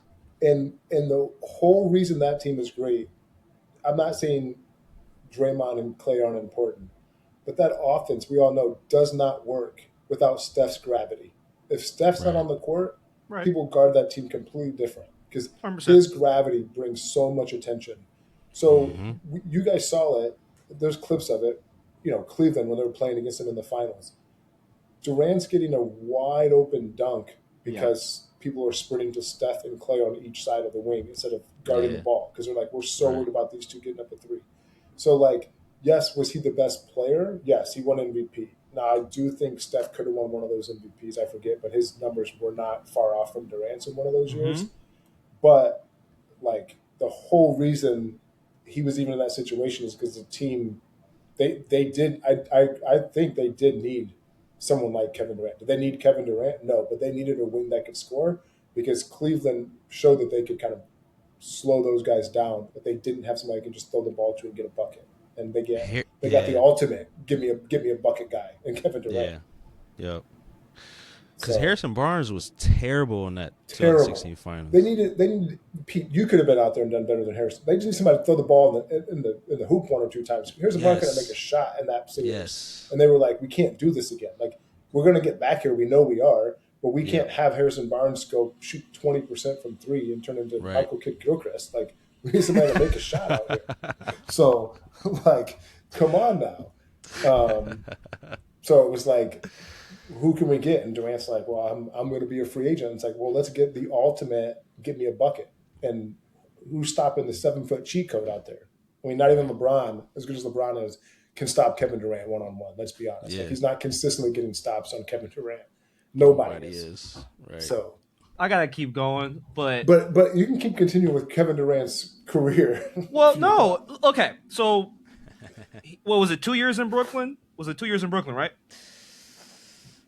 I think it was 2 or 3. I forget, but one might not have like. But he was hurt 1 year. He tore his Didn't he? Achilles though 1 year in Brooklyn. All right. Well, that was his year. That was the finish. That was the finish of Warriors and the start of Brooklyn. Correct. Okay, so he missed that first year, and then right, and then the next year, Kyrie was hurt. Kyrie was hurt. James Harden was hurt, I believe, in that series against Milwaukee. He was. He should have been out there. He was on half a leg. Correct, and probably should have won that. So I'm not okay. Probably should have won doesn't count, but he led his team in that. And then the next year, okay, they packed it in against Boston. I remember they packed it in. It was like a 4-game. It was a sweep. That was bad. I will say that. But I that team was a dumpster fire. And then Phoenix, that was a dumpster fire too. I mean, at the end of the day, I mean, some of it goes to him. He does. He chose to go there. Yeah, he chose to go there. He chose to go to Phoenix, and he played in his whole career. He's played with nothing but elite guards as well. Think about that. He's when has he ever not played with probably a top 10 guard in the league? He had Westbrook and Harden to start. Now they might not have been top 10 at the start, but Westbrook and Harden. Then he goes to Steph and Clay. Then he goes Kyrie and Harden, and then he goes to Devin Booker. And now he doesn't have. I don't think now he has a top guard, but now he's got Şengün, who's a really good, and he's got Thompson, who's probably not a top 10, but he's potentially has that kind of potential. Talented. So he's talented. Yeah, so it's like he's always had. You can never say it's a lack of talent. He's always had talent on his team. He is not the leader. I think people think he is. I think he's a really good player. Don't get me wrong. I'm not saying he's not. I mean, 7-foot cheat code is what I would call him. But he's just not like put LeBron on those teams. Mm-hmm. I think they're not. I mean, LeBron is obviously a little bit different player, but like his mindset, his leadership is different too. Yeah, they can do similar things on the court. Let's be honest. It's not like their skill set's completely different. It's very similar. It's just LeBron's mindset is different when it comes to basketball. It's like he's a more willing passer. Where Durant's like, I want to get a bucket, and if I have to pass, I will. Where LeBron's like, I'm going to make the right basketball play. Mm-hmm. And again, that could dive into all kinds of topics with GOATs and Jordan and Kobe and all them, but like that's my thought with LeBron and how he differs from Durant. Well, so let me ask you this: log off when we get to that point. Let me ask you this: is he a? I know for a fact he's a top 10 talent of all time. Is he a top 10 player? 100%. No, not a top 10 player. I think he's a top 10 talent. I think he's probably top 12 to 15, probably 12, maybe top 15, definitely top 15, but maybe top 12. Yeah, player. I agree. I mean, do you think he's better than Steph Curry? No. The one thing that I even to this my brother, the way I look at this, if you're talking about top 10, when you're talking about like NBA, like I look at it 2 different ways. Are we, like you said, kind of talent, like player wise? Like if I'm just looking at them play, if we went to the park and we're like, I've got Steph, LeBron, Kevin Durant, all these guys lined up. Kevin Durant's definitely gonna be my top probably 3, if not number 1. Like, who else is gonna guard a 7-footer, moves like that, shoots like that, and can defend and rebound? Like, he can do anything you want on the court. So if I'm looking as a player, like a talent, yes, like easily top 10. Like I said, probably top 2 or 3. But if you're looking at his NBA career, he hasn't had a better NBA career than Steph Curry. I don't care about the points. Like, yeah, he's had more points than Steph, but Steph has more rings, more MVPs, has had more success, team success. He's been a better leader. So, like, how are you breaking it down is the way I look at it. Like, again, as a just like, hey, Park pickup, like, who am I picking up? Kevin Durant's, again, probably number 1, number 2. Him, LeBron, probably going 1 and 2 in today's era. If you're talking about who's had a better actual NBA career, and that's what I say, like, then you got to throw in the accolades, their team success, their championships, and then stories get a little bit different. Yeah. Picking people at the park and picking a guy to lead an NBA franchise, totally different things. Two different things, exactly. Yeah. All right, we'll get off of that for now. Pete's pissed. Pete is pissed. Jokic or Olajuwon? Oh. Two different eras, so I know that's hard. That's hard, but two different eras. But go ahead. It is. This might surprise you, but I'm probably taking Joker. Doesn't surprise me. I mean, Olajuwon is probably the most complete center. You know, as you know, like, he could score. I think he's, if I'm not mistaken, he's still in the top 10 for both steals and blocks as a center, which is crazy. But, like, as you guys know, like, Joker's ability just to control a game is unheard of, especially for a center. Like, he runs like he's a point guard. Like, to me, he's just a bigger version. This might surprise people, but he's a bigger version of Luka. Like, he just dominates the game any which way he wants, especially in offense. Like, I think him, Luka, and LeBron are probably 3 of the best offensive gifted players we've ever seen. Like, they just control the game however they want. 100%. 100%. Yeah, all right, go ahead. I got 4 more. Jokic is a problem. Yeah, listen. I was watching. It was right when he started to really get going, and I was just watching him, and, like, he was doing that stuff that you used to do, those tips. Like, Jay used to be able to get these tips and stuff, and I'm like, man, he's just getting those so easily. And then the way that he was just, I just couldn't believe what I was watching. Like, when he started to really get good, I'm like, is it like that? And then obviously it was. He's so good. He makes it look so easy. It's crazy. He just makes it look so easy. Like, nobody else is trying, or he's not even trying. Everybody else is trying that as hard as they can, and he's just like, I don't even want to be out here, but I'm going to dominate this game. Yeah. And I know marketing and PR probably in NBA probably just, they're like, yo, can you have some type of life, like livelihood, some type of, marketability? Yeah. He's like, but he probably is dominating the game, I mean, especially offensively, more so than what Tim did. You know what I mean? Very much so. The difference. But he doesn't care. He's like, I don't even want to be here. I don't want to be in the spotlight. He accounts He's the type of dude that once he retires, we'll probably never see him again. Yeah. He's going to go to his horses. Yeah. He accounts for so many field goals for his team. You know, it's crazy. It's crazy. Mm-hmm. This delay is killing me, and I keep telling you guys, I'm gonna use my other computer so people are listeners. It's gonna record better, but it's really driving me nuts. But I got about 4 more.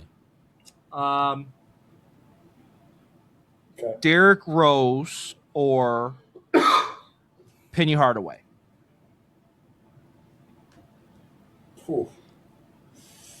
I probably got to give it to Derrick Rose.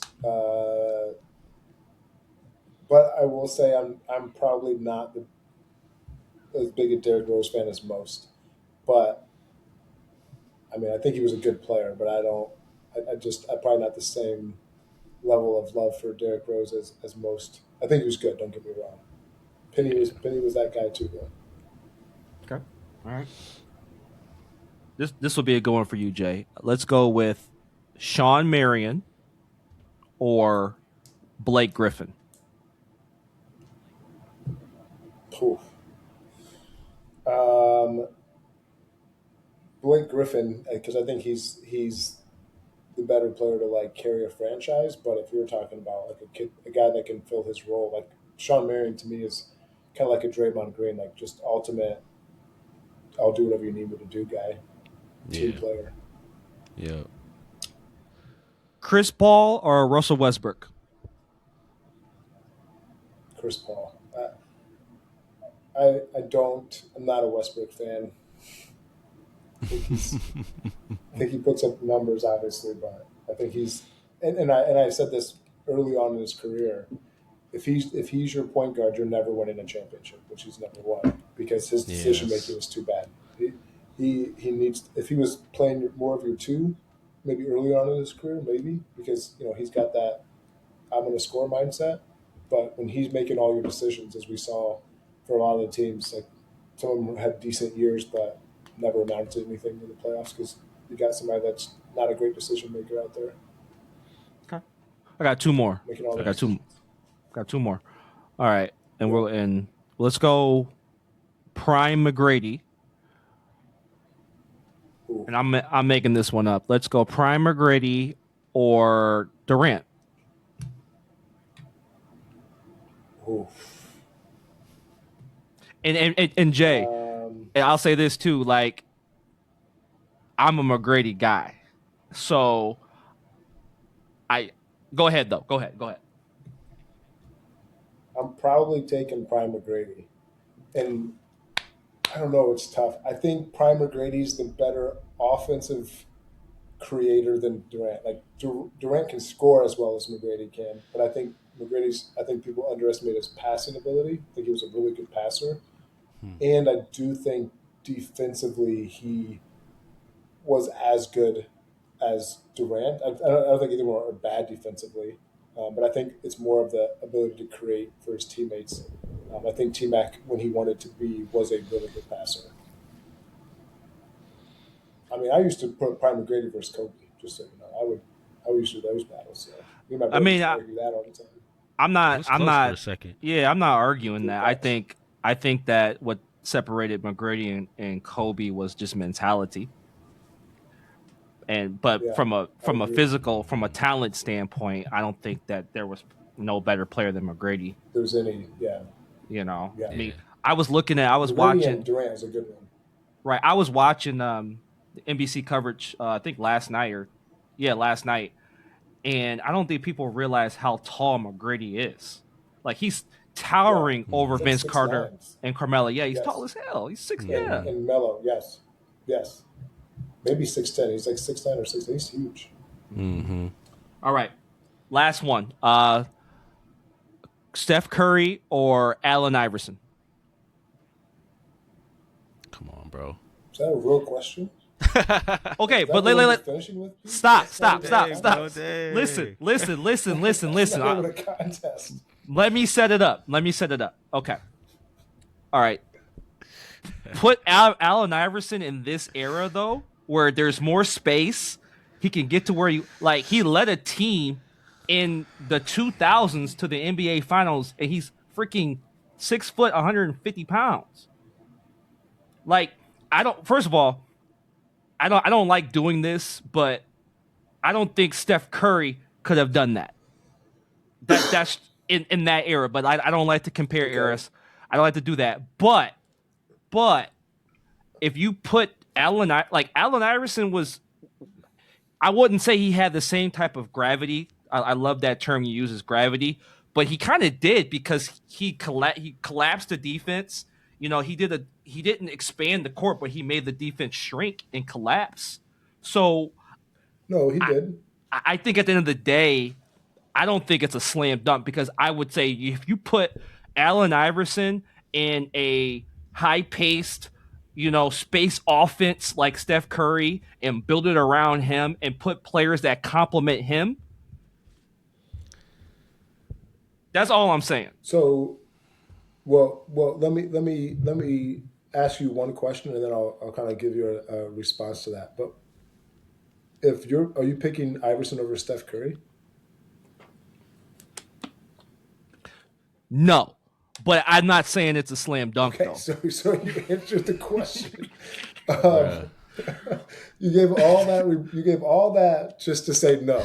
But secondly, like think of a guy like, I'm not saying this is 1-to-1, but like think of a guy like Tyrese Maxey. Like he plays for the 76ers, he just happens to, but like similar. He's a smaller guard. He gets buckets. He's fast as lightning, and he gets 30 a night or whatever it gets, 28, whatever it is. So I'm not saying he's the modern day Iverson, but maybe Kyrie Irving's probably a little better example, honestly. Mm-hmm. Who has done more in their career and who has changed the game more? Steph Curry or any other guard in the past 50 years?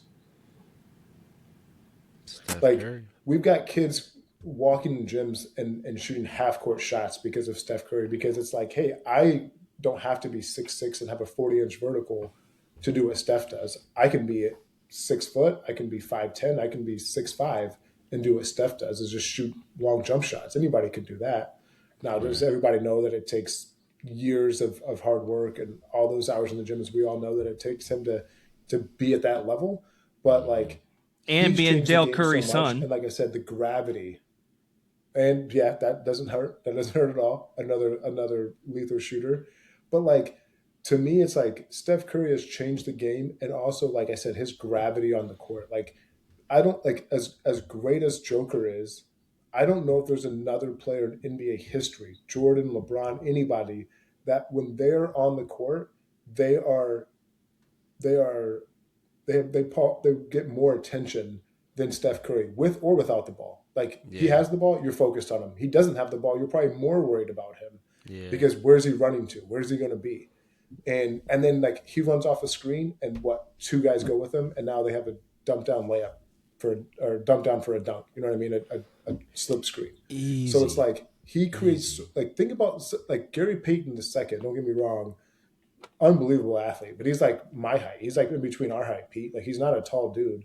Mm-hmm. Freak athlete. He's playing like the 4 for them, because all he does is set a screen for Steph Curry, and 2 guys run to Steph, and he gets a drop down dunk at 6'4", maybe. You know what I mean? Like, he's made a living because Steph can draw so much attention. He can make other guys look really good, and that's what he's doing. Like, let's be honest, the roster for the Warriors the past few years has not been great top to bottom, and it's like they struggle to score, because if Steph can't get me 40, who else can score? And it's like, we need Steph to run off 17 screens of possession, because somebody will make a mistake, and that'll get somebody a slip. Who else could you say that about? Iverson's going to hold the ball for 20 seconds and then jack up a shot. I have a retort. I'm not an Iverson fan, if you can't tell. Yeah, clearly we can hear it. We can hear in your voice. But I have a quick retort though.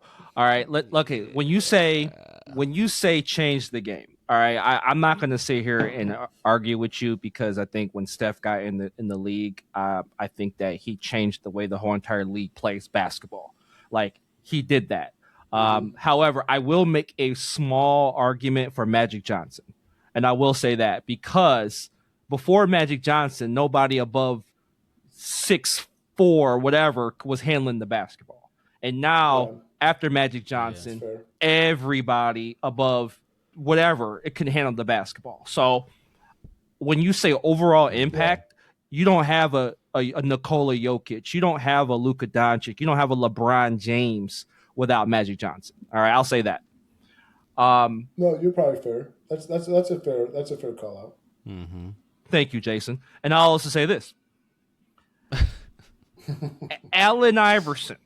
Okay, let's get back to him for 1 second. Okay. When you comparing him to Tyrese Maxey, like, I mean, yeah, it's comparable because they're got similar size, similar, I guess, quickness and all of that. But I don't compare their games, not one bit. Allen Iverson had a mid-range game. He got to the line. Like, I compare him. I feel like Allen Iverson was like a 6-foot Shai Gilgeous-Alexander. Like, I think he was way different, and that's why I don't think that.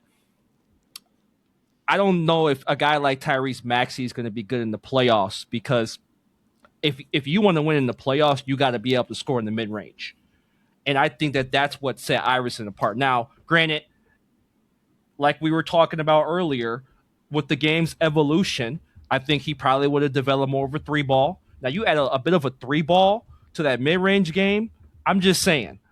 I'm not saying that he's better than Steph, but I'm not saying it's a slam dunk. That's just me. I mean, the things that I'll say is Iverson's field goal percentage was never over like 43, 44%. Now I get it, he's 6 foot, he's taking a lot of tough shots, but that's part of him. Like that's something he did. Like he's not going to take great shots. No space. There was no space. I don't disagree with that, but I don't think he was Jordan played in the same era and still shot over 50%. Yes, he's bigger, but he shot over 50%. And it's funny that you compared him more to SGA, because I was just thinking about this probably just a day or two ago. I actually think SGA is more Kobe and Jordan. Yeah. Actually, if you think about it, he's not the athlete those two are, but if you think about it, he works in that mid range. He's got excellent footwork. So I think he's actually a more modern day Jordan Kobe, which just side stories. Everybody talks about how much would Jordan score or Kobe score in today's era, and it's like, well, if SGA's doing it, and I think he's comparable to them as far as like his mid-range touch and footwork, well, those two guys are both bigger and way better athletes than SGA. So just imagine they're putting up 40 or 50 points a game if he's putting up 30 comfortably. You know what I mean? He's getting to the line as much as he is. They're going to get to the lines just as much, if not more. We're going to clip that one and put that one on YouTube. Last one. Last one, and we'll be done for the night. And I will tell our listeners, like, this was such a great conversation that we were going to have Jason back on the show again. But last one, how do you feel about Luka? Tell me about Luka. I'll tell you how I feel about Luka. All right. I think he's a crazy offensive player. I think his best skill is actually his passing. He's just amazing offensively. I just think that he's getting better, but I think his lack of defense, and then he has those lapses where he just gives up some plays, and I just it irks my soul when I watch that, But what do you think about Luka? Yeah. So funny enough, like Luka probably is actually my favorite player, and it's going to sound weird because I don't disagree with anything you said. One, I will say this: when Luka, shortly after he entered the league, I told several people, like, Luka is LeBron, but less athletic, and not the defender. But like, he's LeBron. He is a offensive hub. He could do anything you want on the court, like you said. Like LeBron scored, he's the all-time leading scorer, but like his best attribute is still probably his passing. Just like you said about Luka, like he could get you 30 plus a night, but his best attribute is still his ability to get guys shots and create for them. So like you said, offensively, he is just an absolute juggernaut. Like, how do you stop this guy? He can literally get any shot he wants, or, or find somebody wide open and get, 10 plus assists. And then obviously, like we know he can get some triple doubles in there. Yeah. But like you also mentioned, it doesn't bother me as much as it should. And I don't know why. It should bother me as much as it bothers you that he doesn't play as much defense and he doesn't get back on defense and complains to the refs as much as he does. But like, I think part of it is like he's been a professional since he was 16. So like, it's just something he probably naturally has done. And like, the one thing I will say, I just mentioned him, I don't think playing with LeBron at this point in his career honestly helps him a ton, because LeBron does those same things. Like, they're basically the same player right now. Although Luka's just better because he's younger. Like, LeBron doesn't have his athleticism and he can't do it every night like he used to. But like, they're the same player. Like, LeBron doesn't play defense. He thinks he gets fouled and he stops getting back on defense. So not that Luka was doing that because of LeBron, but now that he sees LeBron doing it on his own team, like, why would he hustle back? You know what I mean? LeBron's not the best example at this point, and I think Luka needs a better example to be 100%. So it's like, It's weird because I have like a love hate. Like I love Luka, but I hate the fact that I don't hate the fact that he doesn't do things that he should be doing. It's weird. Man. But I don't know. he's an offensive juggernaut. It's weird. Yeah. Oh, I don't know if I like it, Jake. He should Jake. win some MVPs. If it's not even like I think he's an okay defender. It's the lack of effort. Like he just doesn't give effort, and that's the problem. It shouldn't be okay not to give effort at what's he 27 right now, Yeah. whatever he is 26. Yeah. When like LeBron's played 23 seasons, he's 41. Like it's okay if LeBron doesn't give me effort sometimes because he's older, he's done it. Now again, he's also making what 50 million, so I don't know if it's really okay that you're making that kind of money, don't give me effort either. But like at 26, at 41-year-old shouldn't be given more effort at any point than my 26, 27-year-old. So. Right. Oh man. Right. All right, man. Well, I'm admitting, Pete, it's wrong. I'm admitting it's wrong. I don't know what else you're going to do. No, I mean, listen, no, I'm not disputing what you're saying. I'm not. I just, I still can't get off that Iverson right now, but we'll discuss it another day. And the Durant, I don't know. Yes. I don't know, but I'll bring my brother on one time. I need it. I need that in my life, and then I'll have the my delay fixed. So, Wes, anything you got, man? I know you're usually the good one on summarizing things and bringing things together. So, you got anything before we close it down? No, I'll say that on the topic of Luka, LeBron, I'm probably the biggest LeBron fan. Both y'all know, maybe, but it's just been. I personally think that Rob Pelinka, the Lakers have failed LeBron,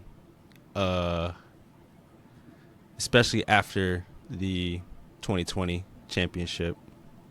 It's just been, I don't know. You could say, GM, whatever. I don't know if he made that Russell Westbrook trade happen or not. Like, regardless, even if he pushed for that, like, be a leader, Rob Pelinka. Be like, no, we're the front office, and we're gonna do what we think is best for the team. I think they're finally doing that, and they're not really. They're worried about LeBron, but they're thinking further than win now. But I don't know, man. I just want LeBron to go back to Cleveland, and I'm just tired. I think just quickly to piggyback off that, I think you have to they had to listen to LeBron because at the time. You think so? Yeah, because at the time, you got to remember, they had AD, but AD has never shown to be he could be the best player on a championship team. So right. When LeBron is still your franchise guy, no matter how old he is, you still got to listen to your franchise guy. Now that they got Luka and they know he's the franchise, he's the best player they have, even though LeBron's on the team, it's we got to cater to what Luka wants because LeBron's only got X amount of years left. So it's we don't have to listen to him anymore. Had they got Luka, in 2021, they might not have listened to LeBron because they got Luka. But when you still have AD as your kind of second fiddle, who LeBron I think was trying to give the keys to, and AD just couldn't take it. He just couldn't handle it. For sure. So, and I think the Lakers are in a hard. Go ahead, bro. I was just saying I think the Lakers are in a hard place because I know part of them probably can't wait until LeBron retires so they can let Luka that era kind of take over. But also I know that they probably love the attention, the money, the tickets, correct. All that, whenever LeBron decides to pass that up. Yeah, so they're probably between a rock and a hard place. 100%. Kind of like Kobe, Kobe's last years. They weren't winning, but it was how much money they made? Yeah. Correct. So, yeah. Well, LeBron was trying to give AD the keys, but he couldn't drive because he had an air cast on his foot. So, and I will say this. This is just my prognosis, but Austin Reeves, DeAndre Ayton, and maybe a pick or something for Jaren Jackson Jr. I don't want that. That's a lot. For who? I don't want. For who? First of all, hold on. For Pete. Jaren. Can we go For back Jaren? real quick? Why Or do you for want- Austin Reeves? Why do you want Jaren Jackson? Because Why do you want Jaren Jackson? Because he's who else you're gonna get in the trade market right now besides Giannis? But you're not gonna get Giannis.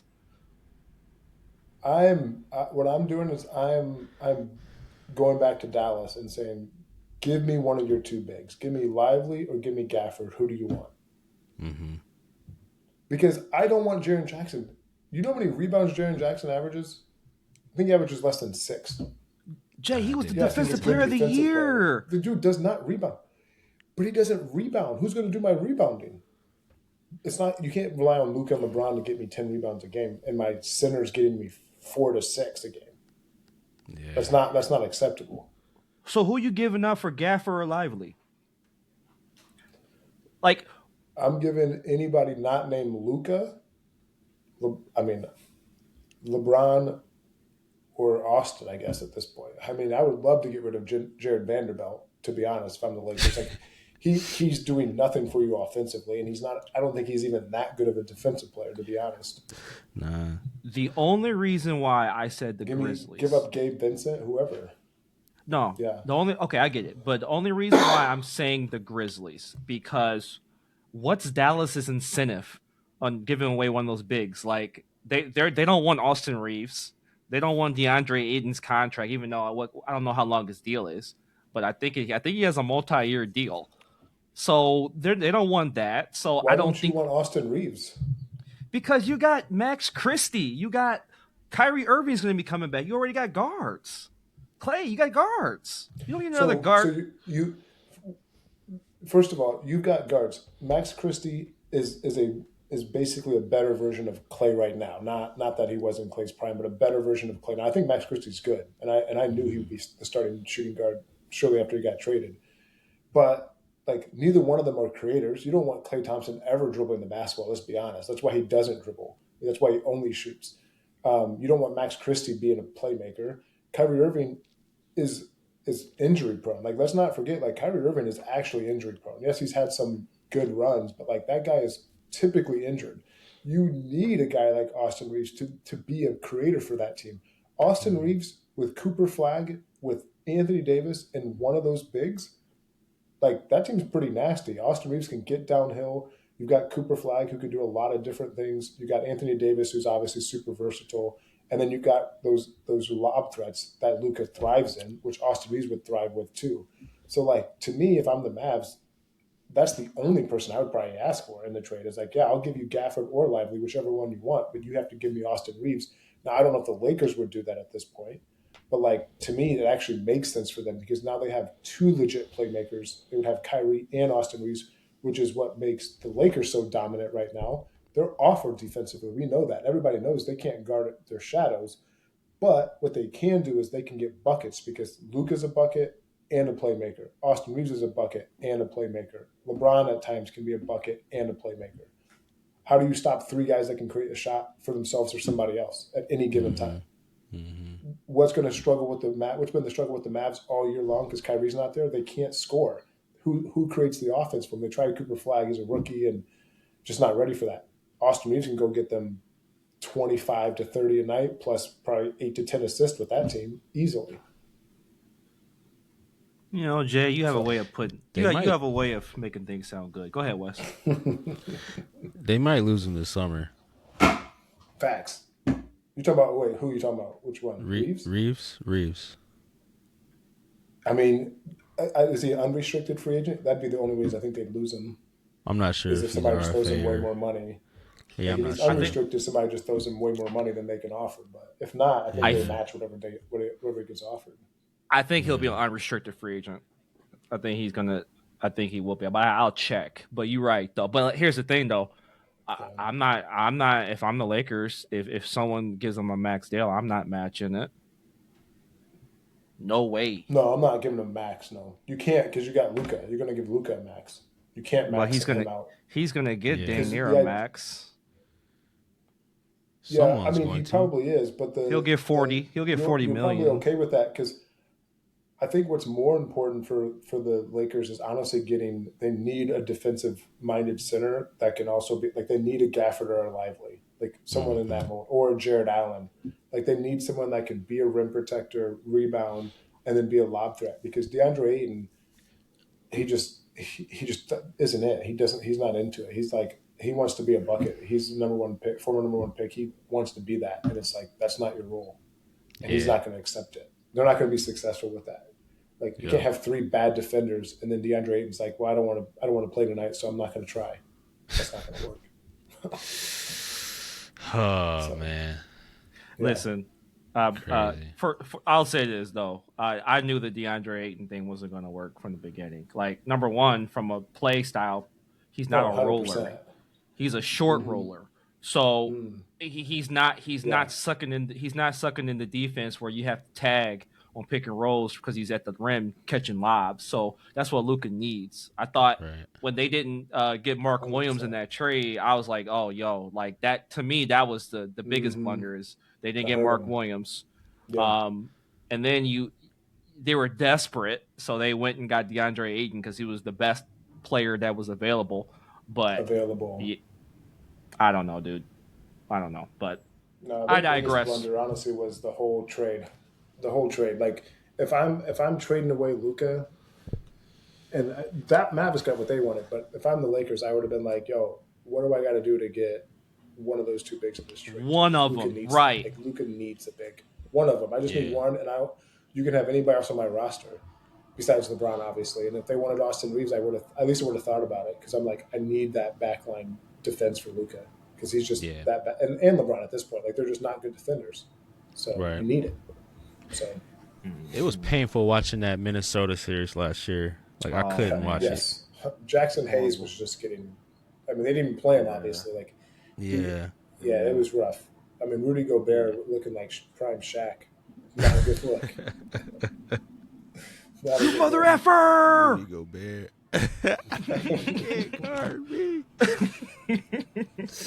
All right, man. Listen, man. I swear we can probably do this all night, and we will do it again. But man, this was just a fun episode, man. It really was. Even with my delay, was really kind of ticking me off. But fun episode. I want to thank you, Jay, for real, man. I love you, dude. You are. I think I learned a lot today just by listening to you. That's why we have to have you. You will be on the show again. Like I think Jay will be a regular contributor on the show. And then you will bring your brother back too, because I need to have this Durant debate, and I'll have some stuff ready. But yeah, man, I'm just thank you, man. Thank you for taking the time, chill with me and my bro. You got anything, Wes? Yeah, man. No, I just want to say, man, part of the reason why I love doing this podcast is for days like this is connecting with guys that I look up to. I looked up to both of you, man, and watching you play for years and, yeah, man, just reminiscing and stuff like that. So I appreciate you joining and, yeah, man, looking forward to having you back again. Yeah, you guys let me know. Again, I really appreciate you guys having me. It was a lot of fun. Love talking hoops, so you guys know if you guys ever need somebody, just hit me up. I'll be here. No doubt, man. No doubt. My man, well, that ends you gotta be on episode. TV or something, bro. Nah, Jay's good, dude. Like, yeah, man. Yeah, bro. Jay's good, dude. He got to get on a pod. Like, well, he's on the podcast now, but jeez, like, he's legit. Yeah. He's legit, man. He's legit. Indiana, though, that anybody from Indiana, they're gonna have some good basketball insight. So, but yeah, man, like I said, got PhDs in basketball, right? straight up, man. Well, that's another episode of the Inside Out Basketball Podcast. I'm your co-host Pete Trammell, joined by my brother Wes Trammell. You can subscribe to this show on YouTube, and sooner than later, the show will be on Apple Podcasts and Spotify. I just got a thing, so we will be on those platforms as well. But till next time, we'll see you guys soon. Deuces.